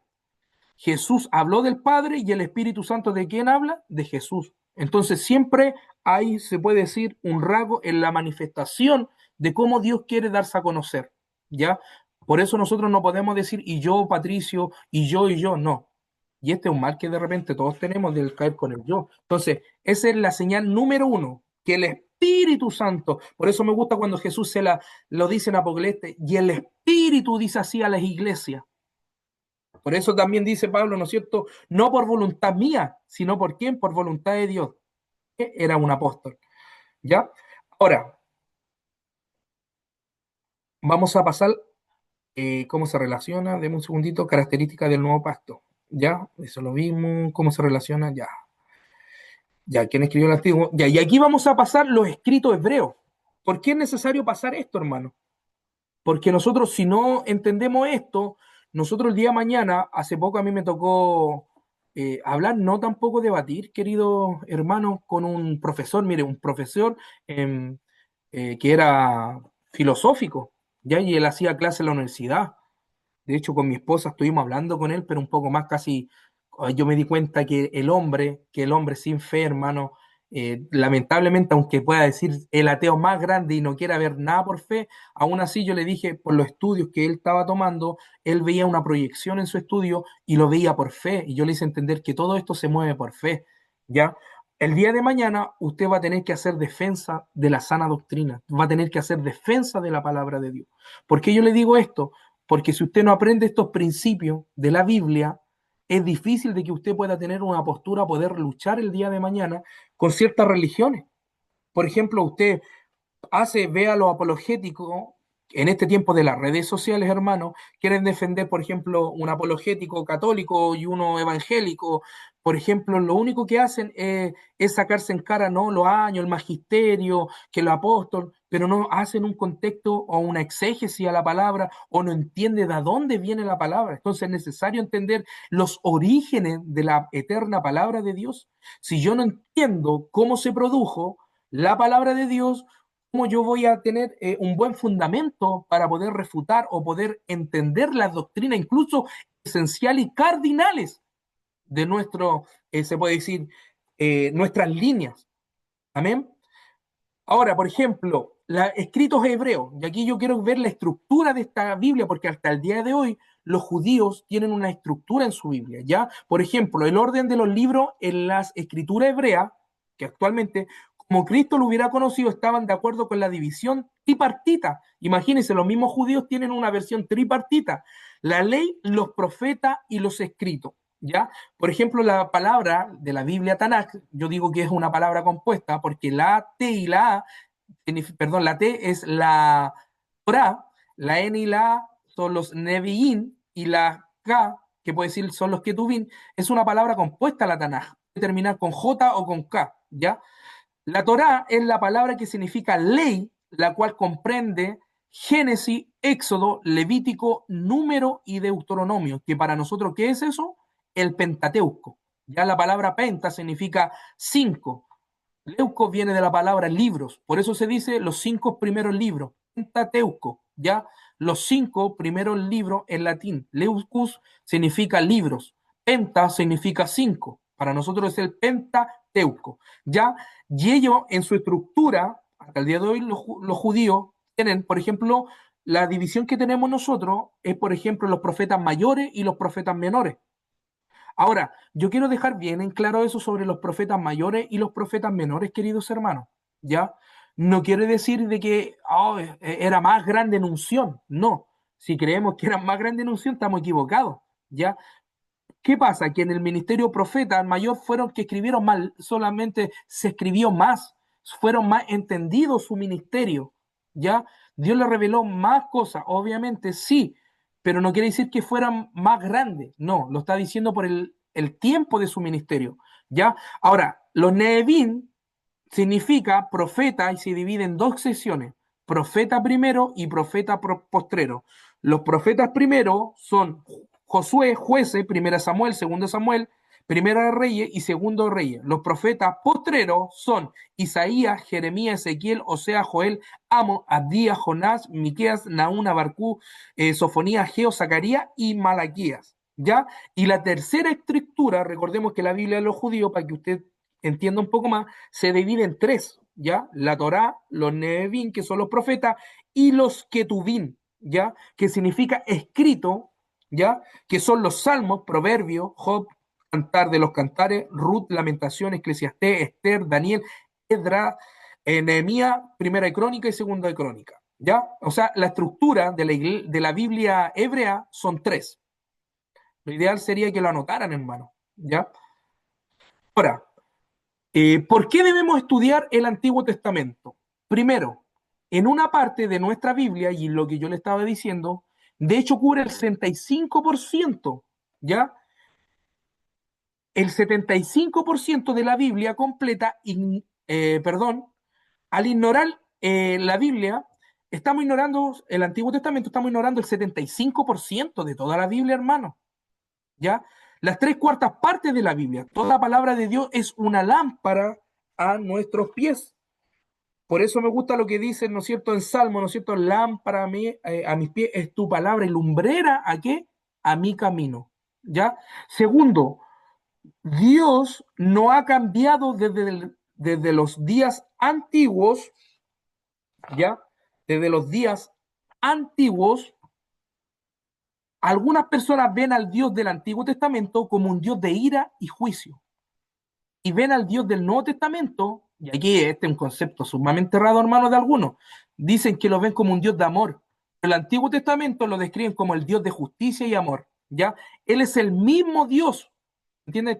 Él es el mismo Dios en los 2 testamentos. No ha cambiado, no hay sombra de variación. ¿Sabe lo que hace distinto del Dios del Antiguo Testamento y el Nuevo Testamento? Es solamente la dispersación de la historia. Porque Dios, su justicia siempre se ha aplicado, su gracia siempre ha estado. Entonces, si usted cree eso, de que la gracia de Dios, se puede decir, está solamente en la iglesia, no, hermano, la gracia de Dios siempre ha estado. Él es el mismo Dios en los 2 testamentos, no ha cambiado. El apóstol Pablo conocía bien el Antiguo Testamento y se refirió a Dios. Mire cómo Pablo se refiere a Dios en 2 Corintios 1:13, como Padre de ¿qué? De misericordia. Por lo tanto, deberíamos estudiar el Antiguo Testamento para comprender mejor el amor de Dios. ¿Se da cuenta qué importante el Antiguo Testamento? Porque el Antiguo Testamento, en sus atributos morales, Dios ya está dándose a conocer que es un Dios de amor. Oiga, hermano, si aún así podemos ver la nación, hacemos un análisis, un contexto histórico a la palabra, hermano, podemos ver cómo la nación de Israel, cuando Dios lo sacó con mano poderosa, como dice la eterna palabra de Dios, ¿no es cierto? Podemos ver cómo aún así el pueblo quejándose con todo, hermano. Oiga, si a mí la Biblia me hace llorar en el Antiguo Testamento, hermano, porque aún así, hermano, la nación quejándose con Dios, diciéndole, Señor, pero ¿para qué los trajiste al desierto a morir? Estaba mejor los ajos allá en Egipto. Pero Dios con amor, imagínense, tanto fue el amor de Dios que en el día, ¿no es cierto?, una columna de nube y por la noche una columna de fuego, mire, para que no pasaran frío, de día una nube, hermano. Entonces, imagínense qué Dios tan maravilloso, si lo único que quería Dios, hermanos amados, lo único que quería Dios con su pueblo era sacarlo, era porque Dios lo había escogido. Entonces, muchas veces nosotros presentamos a Dios, hermano, como un Dios de ira, un Dios que está enojado en el Antiguo Testamento. Por ejemplo, yo he escuchado decir, y es lamentablemente decir, algunos decir, oye, ¿qué si el Dios que ustedes tienen, los evangélicos, los pentecostales, es un Dios que mataba a los huérfanos, mataba a los niños? Lea tu misma historia. Pero es que ellos no entendían el proceso y el plan de Dios, porque Dios en su esencia también es santo. Y cuando Dios da a conocer ese atributo de santidad, Él no puede tolerar el pecado. Por eso ahora que usted ve la gente que como está viviendo, ¿no es cierto?, en este tiempo de apostasía, en este tiempo tan peligroso, hermano amado, que me llega a dar, se puede decir, tengo 2 sentimientos, me da risa y me da a la vez también, se puede decir, rabia, porque ahora muere cualquier traficante, muere cualquier persona en una condición de pecado y lo primero que ponen es un letrero y dicen, vuela harto, Dios te tiene allá en el cielo, y puras cosas así, cuando Dios en su esencia es santo, hermano amado. Y cuando nosotros creemos esto, que Dios es santo y que Dios es amor, estamos entendiendo y viendo y conociendo el corazón de Dios. Lo vuelvo a decir, Dios no tiene amor, Dios es amor, Dios no tiene santidad. Hace poco, lo vuelvo a repetir, escuché a un evangelista diciendo que hay que restaurar los atributos de Dios, hay que restaurar el amor y la santidad de Dios. Eso es una herejía de un porte tan grande, hermano, porque Dios, nosotros tenemos que restaurarlo, nosotros tenemos que santificarnos, en nosotros el amor tiene que florecer, porque de nada sirve hablar de santidad, de nada me sirve hablar de amor si yo tampoco lo estoy viviendo. Entonces eso es lo que quiere Dios en nosotros, la praxis, como se lo dije en la clase pasada. Entonces nosotros tenemos que entender que Dios, cuando leemos el Antiguo Testamento, estamos conociendo sus atributos, cómo Dios trabaja, cómo Dios se mueve. Amén. Ahora, tercero, el Antiguo Testamento es la semilla y la planta de la cual creció el fruto del Nuevo Testamento y nos muestra el trasfondo que necesitamos para comprenderlo. Por ejemplo, Juan el Bautista llamó a Jesús el Cordero de Dios que quita el pecado del mundo, y eso lo vemos en Juan capítulo 1, versículo 29. Podemos comprender el significado completo de Cordero de Dios cuando leemos el Antiguo Testamento, que sale más de 600 veces, hermano amado, un cordero. En el Nuevo Testamento se refiere al Antiguo Testamento. O sea, mire, Juan, hablando del Cordero de Dios, por ejemplo, usted le dice, ¿quién es el Cordero de Dios a una persona nueva? No va a saber que es un Cordero de Dios, lo va a asemejar obviamente a un animalito, pero si nosotros los vamos al Antiguo Testamento, vamos a ver qué función cumplía ese Cordero, para qué era el propósito de ese Cordero. Por ejemplo, basta solamente de que hagamos un análisis o un contexto histórico cuando Dios llama a Abraham, ¿no es cierto?, y le dice a Abraham que quería sacrificar, ¿no es cierto?, a su hijo, le dice, dame a tu hijo, y que hace Abraham en obediencia, actúa en fe a la palabra de Dios, y va con Isaac y quiere presentarlo en sacrificio. Pero mire cómo Dios se movió en la fe de Abraham, que aún así, cuando iba ya a punto de estirar, ¿no es cierto?, la mano y quitarle la vida a su hijo, Dios, ¿qué le dijo? Yo me voy a proveer. Dios, él fue con fe, dijo la palabra, Dios se va a proveer. Y creyó, hermano, esa palabra. ¿Y qué hizo Dios? Dios ahí le entregó un corderito, le entregó un animalito. Entonces, si no entendemos el Antiguo Testamento, por ejemplo, ya que es un cordero, ¿no es cierto? Que es, se puede decir, expiación, no vamos a entender el sacrificio sacro y puro que es a través de Jesús. Amén. Entonces, ¿se da cuenta que es necesario el Antiguo Testamento? Ahora, vamos a ir. ¿Qué abarca un panorama bíblico? ¿Ya? Nosotros lo que estamos haciendo en este momento es un panorama bíblico. Lo vuelvo a decir, queridos hermanos. Nosotros nos faltaría, se puede decir, nos faltaría días, nos faltarían años para poder entender paso a paso la eterna palabra de Dios. Amén. ¿Qué abarca un panorama bíblico? Número 1. Historia y narrativa. Presenta la Biblia como una historia, como un inicio, desarrollando el propósito de la revelación divina de lo largo de los eventos. ¿Ya? También está la estructura. Cuando nosotros hablamos de panorama bíblico, estamos explicando cómo está dividido la Biblia en el Antiguo y el Nuevo Testamento y cómo los libros se relacionan entre sí. Recordemos que hay una estructura en la Tanaj. Nosotros ahora vamos a ver la estructura también del Nuevo Testamento. ¿Ya? Más clave, destacan los temas centrales que se repiten a lo largo de toda la Escritura, como la relación de la humanidad con Dios, el pecado y la relación de Dios, redención de Dios. Amén. Ahora, ¿qué abarca un panorama bíblico? Número 4, abarca autoridad y propósito. Explica la creencia de que Dios es el autor último de la Biblia, inspirando a los autores humanos para registrar su mensaje. Y sabe qué, hermano, yo de repente me toca hablar con gente que es atea, por hermano, y me dice, oye, pero ¿cómo si la misma Biblia nos dice que maldito el hombre que confía en el hombre? ¿Cómo tú estás creyendo a la Biblia que la escribieron simples mortales? Yo le digo, entonces, ¿tú qué creerías más, que viniera un ovni o hablar al perro y a eso vaya a creerle? Cuando a nosotros Dios mismo nos dio esta capacidad de poder entender a través del conocimiento, ¿no es cierto?, que tenemos en escudriñar la Escritura y a ponerla por fe, creemos que Dios, ¿no es cierto?, inspiró a estos 40 hombres para poder traer la palabra de Dios.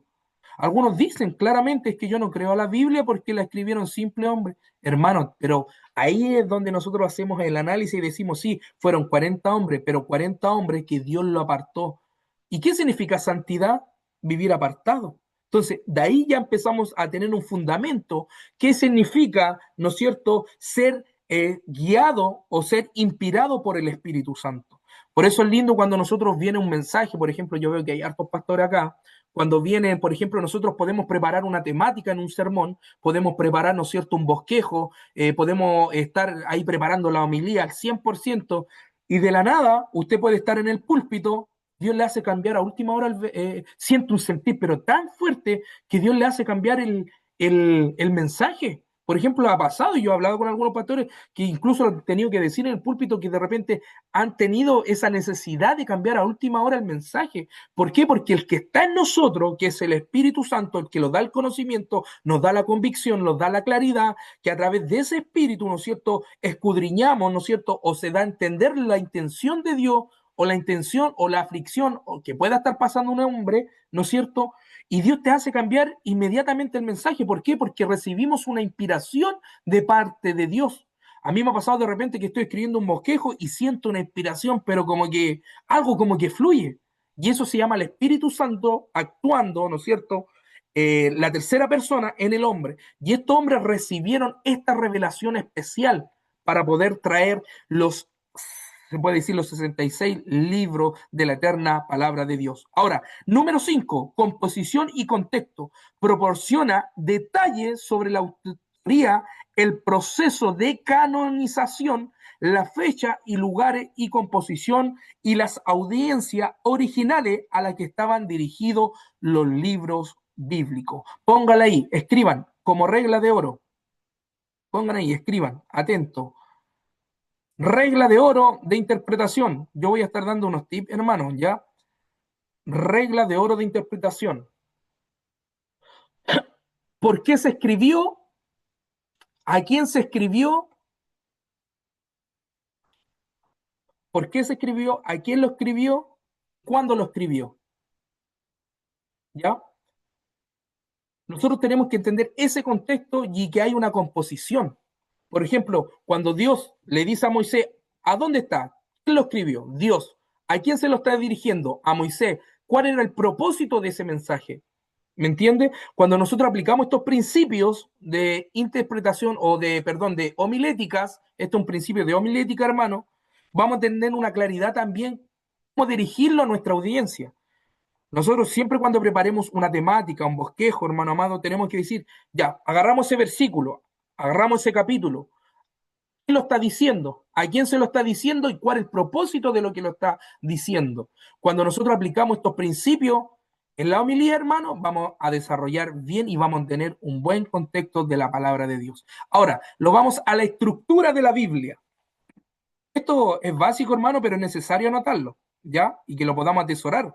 De hecho, yo quiero mandar este PDF, pero lo ideal es que ustedes lo anoten. Yo lo voy a mandar cuando, se puede decir, más adelante, porque si anotamos, yo me acuerdo cuando yo estaba estudiando, ¿sabe lo que me decían los profesores?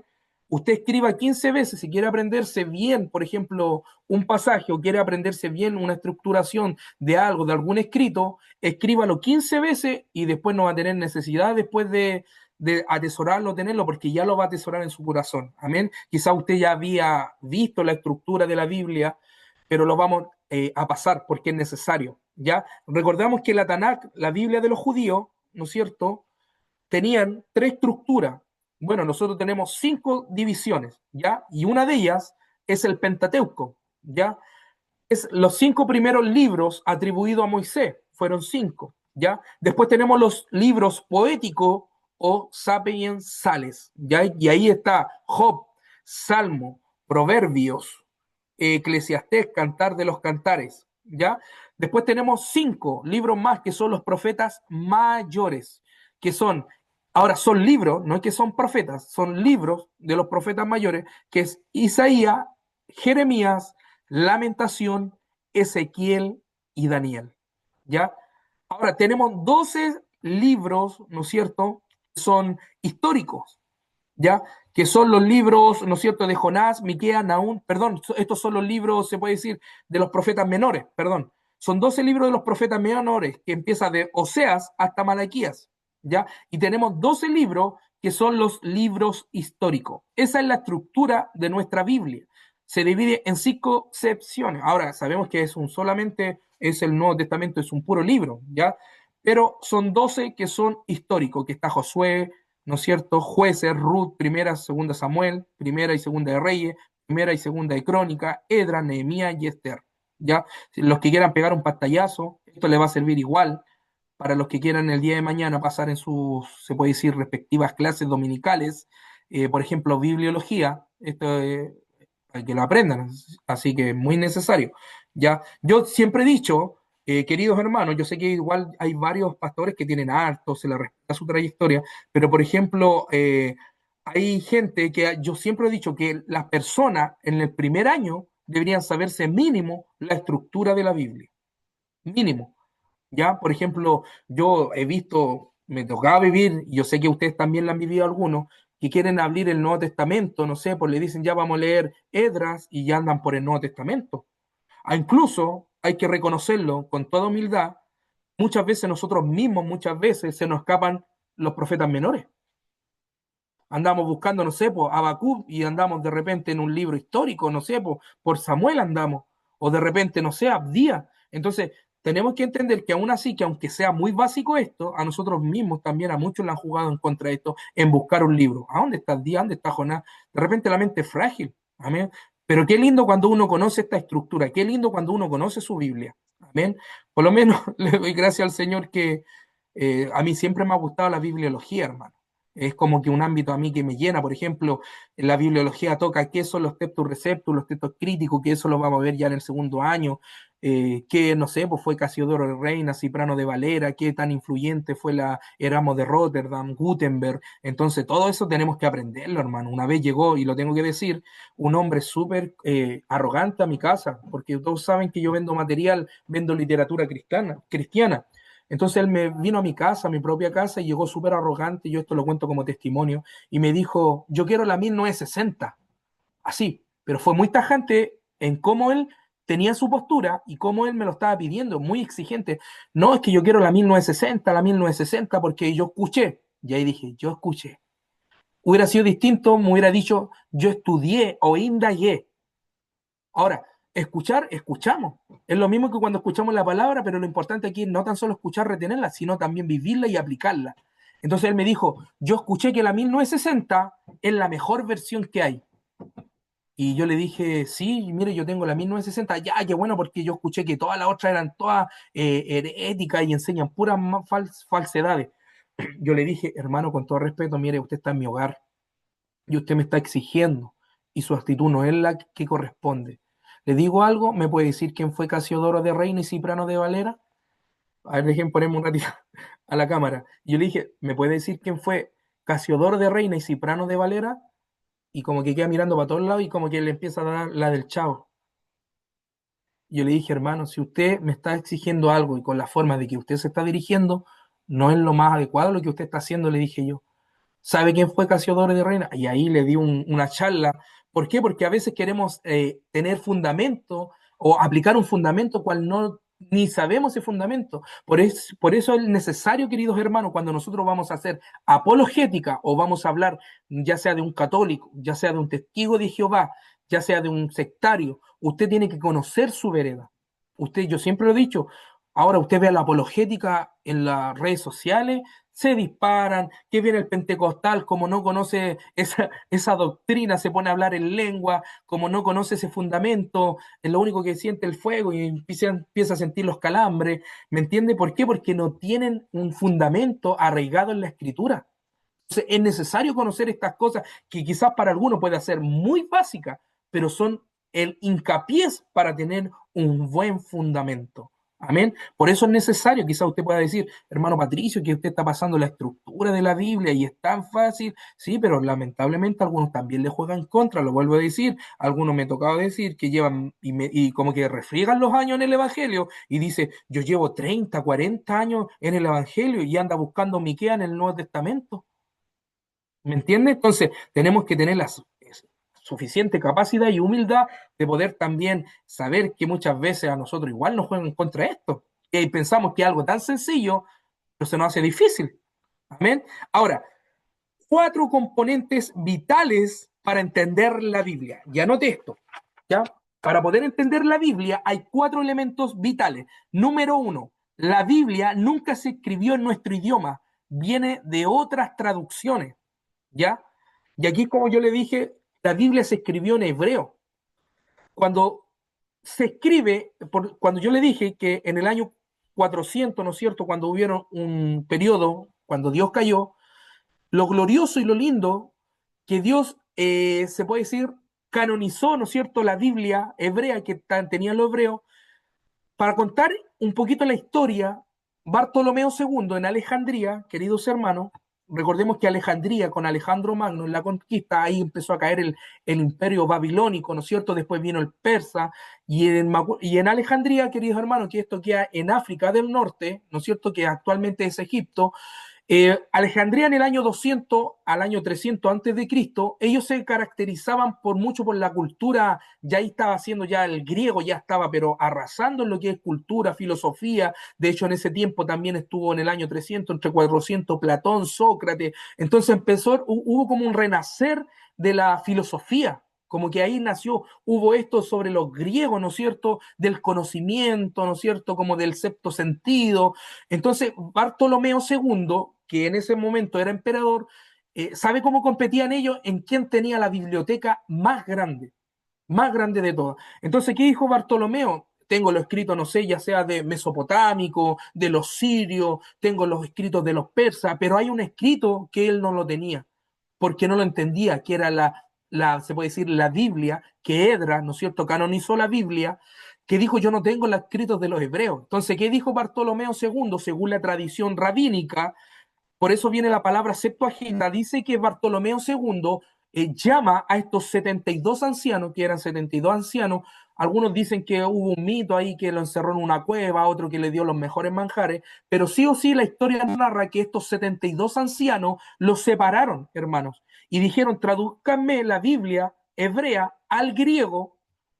¿Y qué pasó? Lo más glorioso de toda esta traducción, queridos pastores, hermanos, es que los 70 ancianos, los 72 ancianos, escribieron lo mismo. Y estos eran, y tenemos que entender esto, que no cualquiera podía, ¿no es cierto?, ser, se puede decir, un escriba. O sea, el escriba en el tiempo, ¿no es cierto?, intertamentario, eran hombres que, hermano, se puede decir, los más sabios en ese tiempo. Tenían que respetar, tenían que saber el alfabeto, tenían que saber pronunciar las palabras. Eran hombres, pero completamente doctos en la gramática. O sea, eran hombres completamente lleno de conocimiento. Entonces, estos 72 ancianos escribas escribieron la Biblia hebrea al griego, y ¿saben lo que se dio cuenta Bartolomeo II? Que era lo mismo. Y de ahí nace la Septuaginta, por eso de 70, Septuaginta, y ahí nace la primera Biblia que hasta el día de hoy está, ¿no es cierto?, está producida, que para mí es una de las mejores versiones que está en los textos Receptus, que es la Biblia de la Septuaginta, y de ahí nacen muchas versiones, ¿ya? Ahora, la historia de la Biblia nos llevará a un lugar específico y tiempo específico. Cuando yo hablo de los componentes vitales, y aquí es necesario entender esto, querido hermano. Por ejemplo, usted aprendiéndose los 15 personajes históricos, y esto yo lo quiero decirlo con mucha fe y con mucha certeza, si usted se aprende los 15 personajes, de hecho en el libro, si usted tiene su libro de la síntesis bíblica, número 1, usted va a ver 15 personajes en la historia en el orden cronológico, por ejemplo, Adán, Noé, Abraham, Isaac, Jacob, José, Moisés, Josué, jueces, Saúl, David, Salomón, reyes, profetas, y por ejemplo los caudillos que fueron, ¿no es cierto?, Esdras y Nehemías.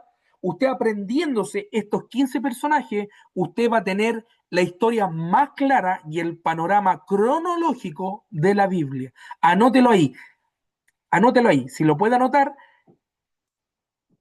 Si conoce estos 15 personajes de la historia de la Biblia, va a tener un panorama más cronológico para poder entender la Biblia, ¿ya? Y por ejemplo, a usted le dicen Noé, usted ya sabe dónde está el libro de Noé.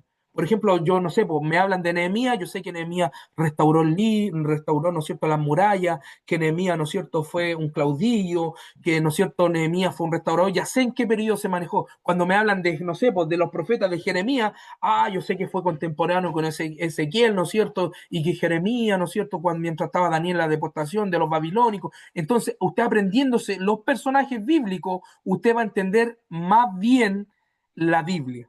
¿Ven? Ahora, para entender bien la Biblia, usted también tiene que entender la cultura paleotestamentaria como conocemos. Es muy distinta a la cultura nuestra, que es altamente helenística. ¿Ya?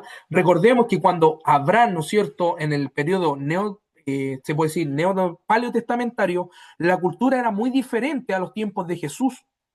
¿Ya? Por ende, cuando Dios se da a revelar en esta revelación especial a través de los profetas, Dios se daba a conocer a través de sueños, visiones. Por eso es necesario aplicar estos principios, hermano. ¿Por qué? Porque las visiones que tuvieron el profeta Ezequiel hasta el día de hoy, para algunos teólogos, yo me podría adelantarme también a lo que quiero decir para no decir, no hay nadie con la capacidad, se puede decir, para poder interpretar lo que Ezequiel, lo que él vio. Por ejemplo, que vio, ¿no es cierto?, en Ezequiel, que vio como un águila con cabeza, que en la cabeza había fuego. Entonces, ellos tenían una cultura muy diferente a nosotros. Ahora, por ejemplo, hay algunos que dicen, no, que Dios le mostró un avión y el avión tiene cara de águila y que volaba, ¿no es cierto? No, eso no, tampoco, ese es otro tipo de interpretación, ¿ya? Cuando nosotros entendemos la cultura paleotestamentaria, entendemos, por ejemplo, qué es lo que quiso decir el autor. No sé si me está entendiendo. ¿Qué es lo que quiso decir ese hombre que escribió, ¿no es cierto?, una parte de la Biblia? ¿Ya? También para los componentes vitales para entender la Biblia tenemos el contexto. El contexto de la Biblia se refiere a los factores literarios, históricos y culturales que rodean un pasaje bíblico y son esenciales para su correcta interpretación. Anote ahí, eisegesis y exégesis. ¿Ya? ¿Han escuchado hablar quizá alguno? Creo que sí. Más de alguno ha escuchado hablar estos términos, principios, vamos a seguir anotando. Exégesis e eisegesis. Son dos palabras distintas. ¿Ya? Exégesis e eisegesis.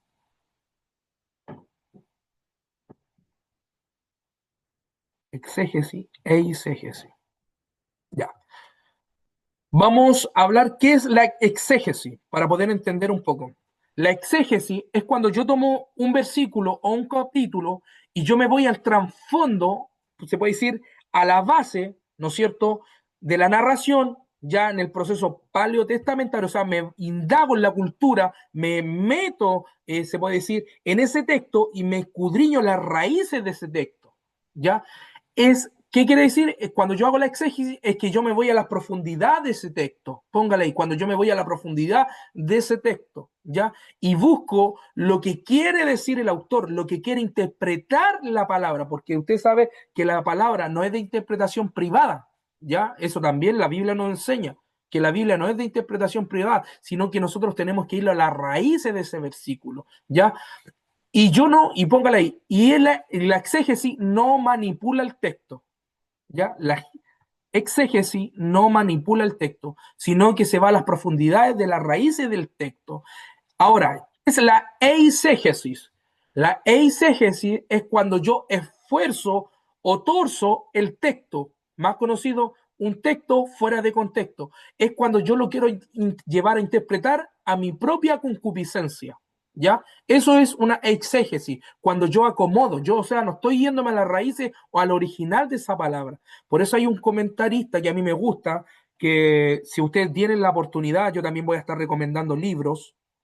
Si ustedes tienen la oportunidad, hermano, de comprarse los comentarios de Samuel Pérez Millo, que son muy buenos, a pesar de que Samuel Pérez Millo no es de nuestra línea pentecostal clásica, como somos todos acá.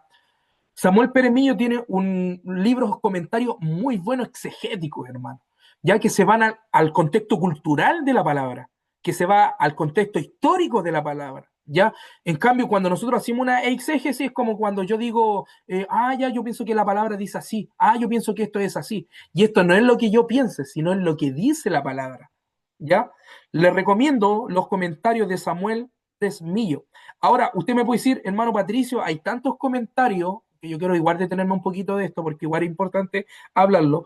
Usted me puede decir, hermano Patricio, que hay tantos comentarios que está de los de John MacArthur, que hay una línea pentecostal liberal, una línea pentecostal, se puede decir, clásica, que hay una pista, están los bautistas, ¿no es cierto? Están los reformados, están los hipercalvinistas. Entonces, hermano, entienda que un comentario, yo por mí, usted me hace la pregunta, con respeto, yo sé que hay pastores acá que nosotros somos celosos en la doctrina, yo no tengo problema en los comentarios, porque los comentarios solamente son comentarios. El problema, ¿sabe cuándo está de un comentario y lo tiene que desechar? Es cuando a usted le van a imponer la doctrina. Por ejemplo, yo he leído, no sé, William Barclay, que es una línea evangélica, no sé, William MacDonald, ese comentario para mí es súper bueno. Matthew Henry, que a pesar que Matthew Henry igual es calvinista, pero sus comentarios son buenos, a pesar que igual son básicos, son buenos. Recuerde que son comentarios, ¿ya?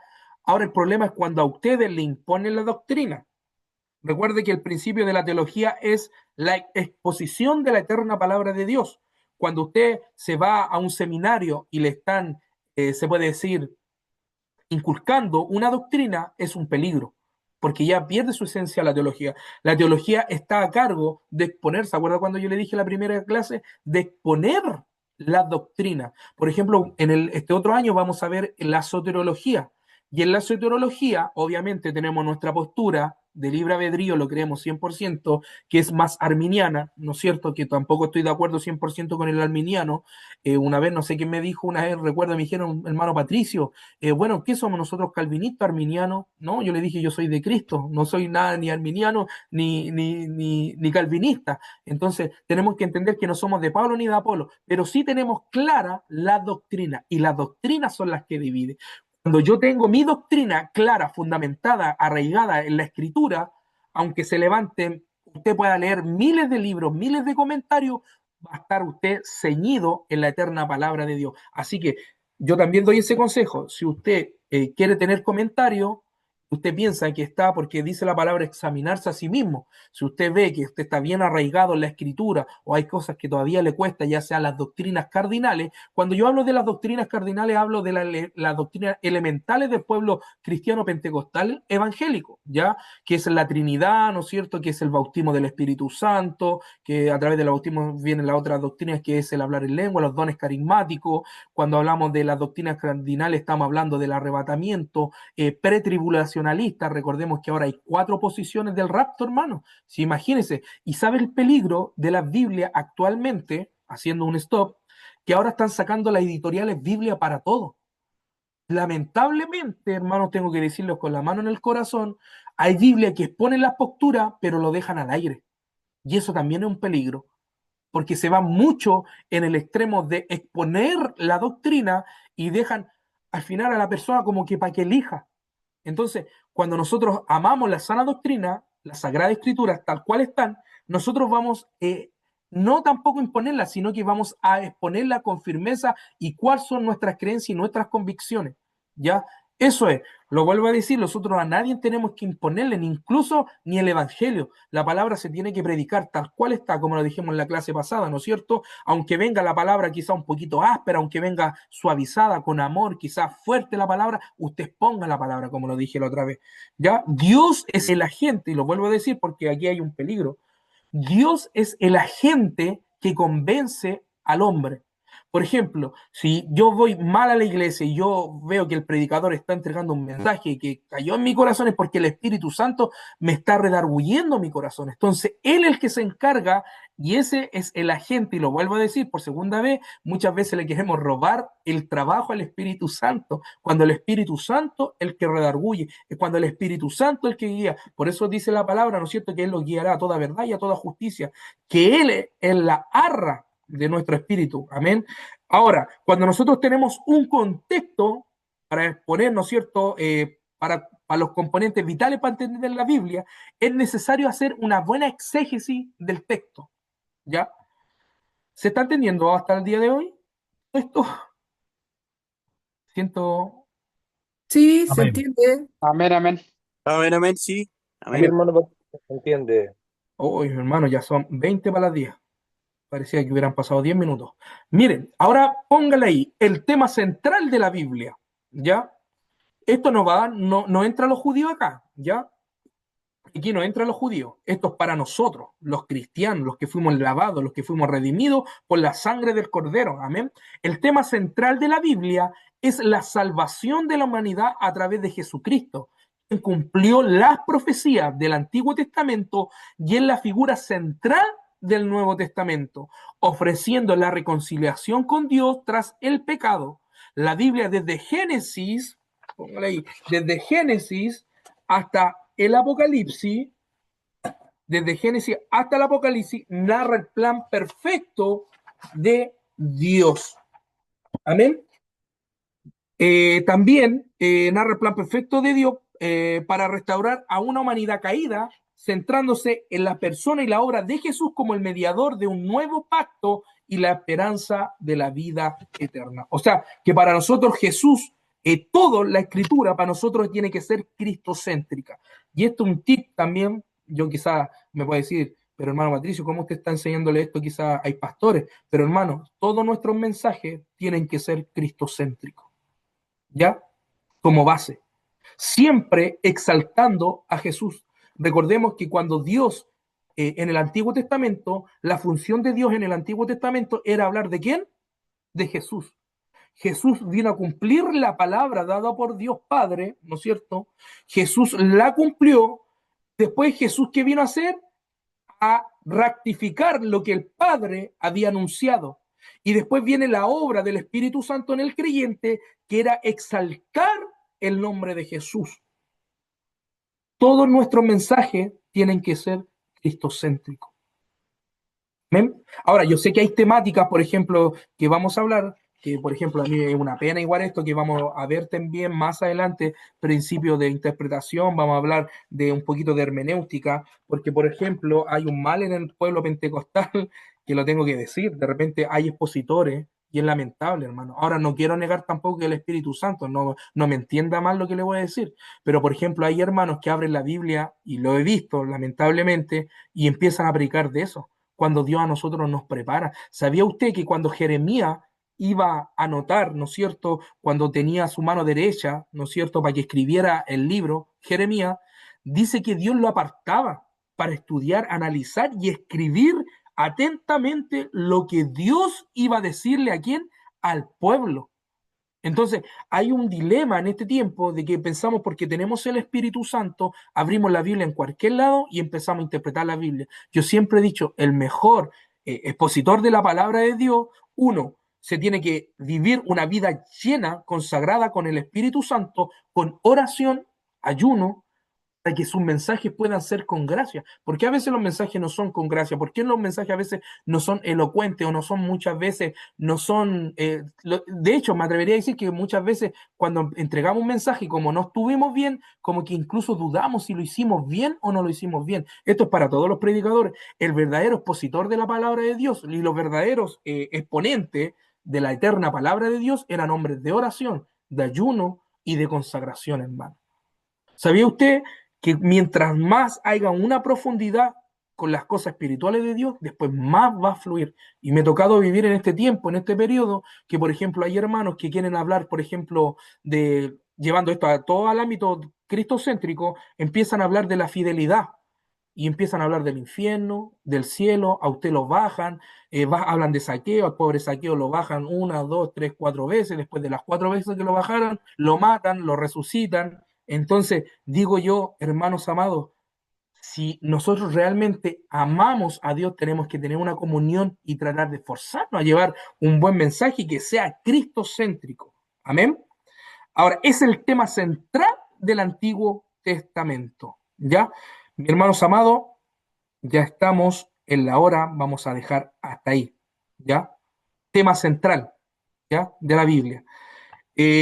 Vamos a dar término, si me pueden esperar un segundito, denme un segundito acá porque tengo, ahí sí, ya, vamos a dejar hasta ahí, no sé si fue comprensible la tarea, vamos a dejar esto, hermano, hasta acá, ya, que el rector me dijo, no esté las 2 horas hablando, si no, se pueden aburrir. Hermanos amados, esta es la temática del día de hoy, amén, mis pastores, queridos hermanos, y la necesidad de estudiar y poder entender los temas centrales, ¿no es cierto? La metodología de la Biblia. Ya sabemos qué es la síntesis bíblica. Quizás para algunos no sabían qué era una síntesis bíblica, qué era un panorama bíblico, cómo era la estructura de la Biblia hebrea, cómo se canonizó. Vamos a ver también el periodo de la canonización de la palabra de Dios. Recuerde que hay una tarea para la casa, que es el canon bíblico, ¿ya? Y se puede estudiar un poquito de exégesis e eisegesis y cómo son los beneficios de estudiar estas dos cosas, ¿no es cierto? De la exégesis e exégesis. Amén. Así que, hermanos queridos, vamos, no sé si tienen alguna pregunta alguien. Vamos a dejar siempre el diálogo al final de cada clase, ¿ya? Vamos a dejar el diálogo para el final de cada clase. Amén. Vamos ahí. Hermano, vamos al diálogo. ¿Alguna pregunta, algo? Sí, hermano Patricio. Mi hermana Paula.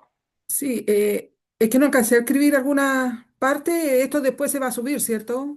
Va a quedar Sí, grabado. sí, yo creo que lo voy a subirlo igual. Lo voy a subir, pero después una vez terminando. Lo ideal es que le pueda quedar esto también a ustedes como para la escuela dominical también, para dar una introducción a lo que es la Biblia. ¿Ya? Amén. Ya, no sé si hay alguna pregunta igual.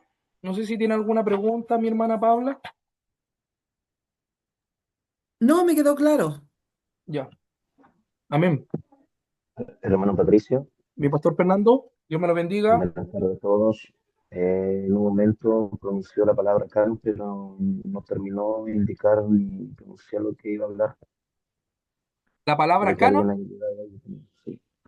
Bueno, ya, vamos a dar eso como respuesta. ¿Qué es el canon? El canon Pero tiene dos palabras, ¿ya? Una es la medida de rectitud o una regla, ¿ya? O sea, cuando nosotros hablamos de canon, cuando se dice que se canonizó la palabra, es que hubo como una regla, es una caña. Mire, lo literal es una caña, ¿ya? Para medir. Eso significa canon, en lo literal. Y en lo espiritual era para trazar las verdades absolutas de los 66 libros que tenemos nosotros al día de hoy. Eso es el canon, ¿ya? Ese es el canon bíblico. Ahora, la exégesis e eisegesis es para ustedes, como tarea.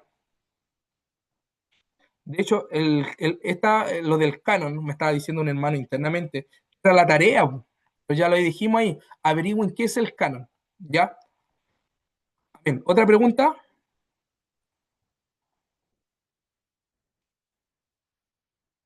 Mi pastor Josué, no sé si está por ahí alguna pregunta. No, no tengo ninguna, Amén. Por hermano. acá, hermano, disculpe. Mi hermano Roberto. Sí, cuando usted habló de las 600 veces de la palabra cordero, ¿se refiere a cordero de Dios o cordero la palabra No, la en palabra singular? cordero. No, pues la palabra cordero en sí. La palabra cordero. Ah, Sí, ya. no, búsquela, indáguela. De hecho, Amén. le recomiendo, qué bueno que me dijo eso, le recomiendo, no sé si alguien tiene la concordancia Strong, ¿ya? No sé si ubican la concordancia Strong. Traten de tener todo el material que Amén, yo amén. estoy diciendo. Es un material muy bueno. Por ejemplo, si usted va a hablar en la concordancia Strong y sirve para los predicadores, aparte que es un diccionario en hebreo, por ejemplo, si usted quiere hablar de la palabra fe, le va a salir cuántas veces se repite la palabra fe en la Biblia.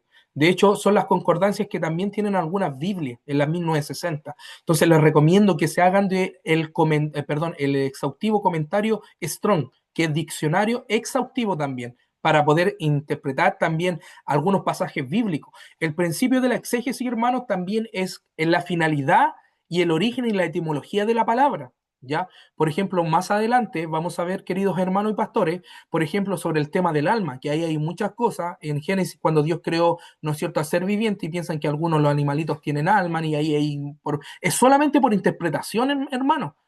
Hay otras doctrinas que de repente, por eso es necesario armarse se puede decir, de textos o comentarios en hebreo, ¿ya? O diccionario en hebreo. Por ejemplo, también recomiendo el diccionario Holman, porque no tan solo es de la 1960, sino que la de Dios habla hoy, la Pechita, ¿no es cierto? La Nueva Traducción Viviente, la Jerusalén. Entonces, abarca mucho y es muy amplio ese diccionario, el diccionario Holman. Ahora, hermano, yo quiero decirlo del corazón. Ustedes saben que la mayoría de ustedes saben que yo tengo una librería. Esto yo no lo hago para auspiciar mi librería, así que ahí veo al hermano que se está riendo.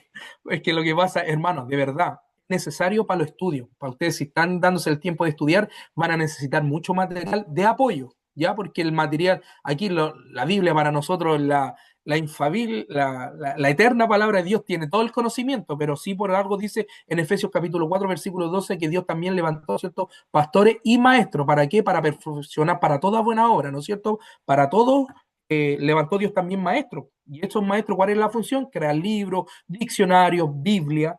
Ahora, si usted pregunta, ¿qué Biblia es la mejor? Buena pregunta. ¿Me gustaría saber para mí cuál es la Biblia mejor? Sí, amén. ¿Sí? La vida plena, hermano. En esencia, y la Daker. Son para mí las dos mejores Biblias. La Daker y la vida plena. ¿Por qué? Porque la vida plena era la antigua Biblia pentecostal. Cuando llegó, compró la editorial Vida, compró los derechos de la vida plena, que antiguamente se llamaba la Biblia pentecostal, que a mí me gustaría tenerla con ese nombre, abarcaba una sola corporación, ya los pentecostales, se puede decir, abarcaba una pura línea. Entonces, cuando Vida compró los derechos del autor, ¿no es cierto?, le puso vida plena. Ahora, ¿por qué recomiendo la vida plena? Está la actualizada. Ahora, lamentablemente hay unas doctrinas que también, pero eso ya es anexa a las doctrinas cardinales. Es la única Biblia, hermanos pastores, que habla de las, se puede decir, de las doctrinas cardinales que creemos nosotros como pueblo pentecostal clásico. ¿Ya? Entonces, yo le recomiendo la vida plena, ¿ya? Y la Daker, una Biblia dispensacionalista. La Daker, de hecho, sirve mucho para los predicadores. Anótela ahí, si tiene la oportunidad de comprar la Biblia Daker, la pueda comprar. La profecía es básica, es buena. A mí me gusta la de la Biblia de la profecía, pero es básica, la encuentro súper básica. Si quieres saber de dispensión, para poder conocer la gracia de Dios, la soberanía de Dios, cómprese la DAQUE porque es dispensacionalista. ¿Ya?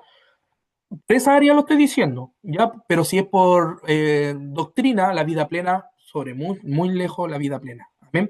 Ya. ¿Alguna otra pregunta ya? Si alguien tiene otra pregunta, ¿todo bien? Vamos a estar hasta tres. Una, dos, tres. Todo bien entonces. Amén. Bueno, hermano amado, vamos a dar término a esta clase esperando de que haya sido de bendición. Amén. Dale las gracias a todos ustedes, mis pastores, el tiempo, la paciencia. Vamos a aprender muchas cosas, ¿ya? En ella vamos a hablar de bibliología, hermenéutica, homilética. Ya vamos a, incluso nosotros tenemos problemas incluso en el pueblo pentecostal sobre la doctrina de la neumatología, ya la obra del Espíritu Santo. Hay muchas cosas que hay que tocar, hermano. El pueblo pentecostal descarece mucho en esa línea. Piensan, a pesar de que vive el Espíritu Santo en nosotros, por ejemplo, usted tiene que entender que en la línea se puede decir, de la teología sistemática, porque la teología abarca muchas cosas. Está la teología histórica, la teología bíblica, la teología sistemática. Y en la teología sistemática, cuando hablamos de neumatología, en los dones espirituales solamente es el 30%, los dones carismáticos, que es el 100%, el 70%, es otra obra que hace el Espíritu Santo en el creyente. Entonces, lamentablemente en el pueblo pentecostal, si en nuestras congregaciones, que es lindo, que yo soy bien fogoso para los que me conocen, el fuego, a mí me gusta las danzas, me gusta hablar en lengua, me gustan las manifestaciones, pero no es tan solo eso, eso abarca solamente el 30% de lo que hace el Espíritu Santo en una congregación, porque están los dones de diaconá y los dones que son los dones de servicio, de dinámica, de poder, que aparte ejerce otros poderes también y son influyentes en nuestras vidas para la obra y el crecimiento de la iglesia. Solamente los dones carismáticos es el 30% de la obra completa que Dios puede hacer en un creyente.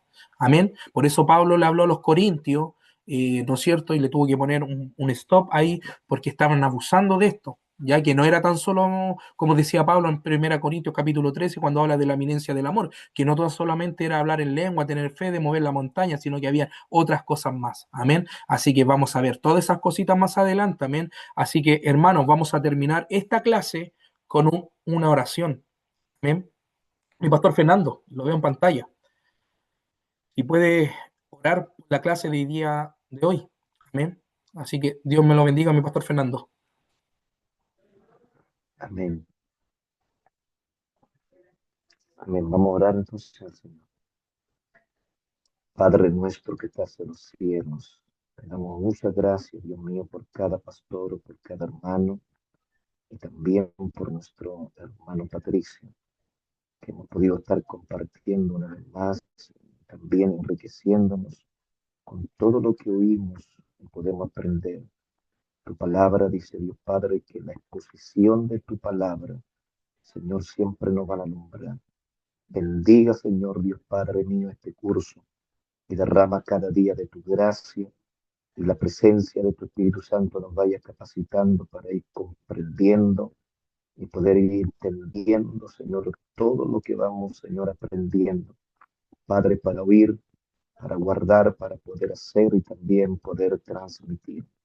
Padre, ahora que cada uno tengamos un buen regreso y un buen descanso y tu bendición esté con cada uno de nosotros. Te lo ruego y te lo pido. En el nombre poderoso de Jesús. Amén y amén. Amén. Gloria a Dios. Amén. Dios le bendiga a mi pastor Fernando. Bueno, queridos hermanos, ya cumpliendo la hora, le damos una, bueno, desde acá le agradezco a cada uno de ustedes, amén, así que Dios me lo bendiga grandemente. Lo estamos viendo el día miércoles, recuerden, de las 8 a las 10 de la noche, así que Dios me lo bendiga a cada uno de ustedes, amén, y que puedan ver el video, analizarlo, amén. Cualquier consulta, cualquier duda, me pueden escribir a mi WhatsApp, amén. Así que Dios me los bendiga grandemente. Amén. Bendiciones. Dios me los bendiga. Amén, Bendiciones. bendiciones a Amén. todos. Bendiciones. Bendiciones a todos, bendiciones. Bye bye. Bendiciones.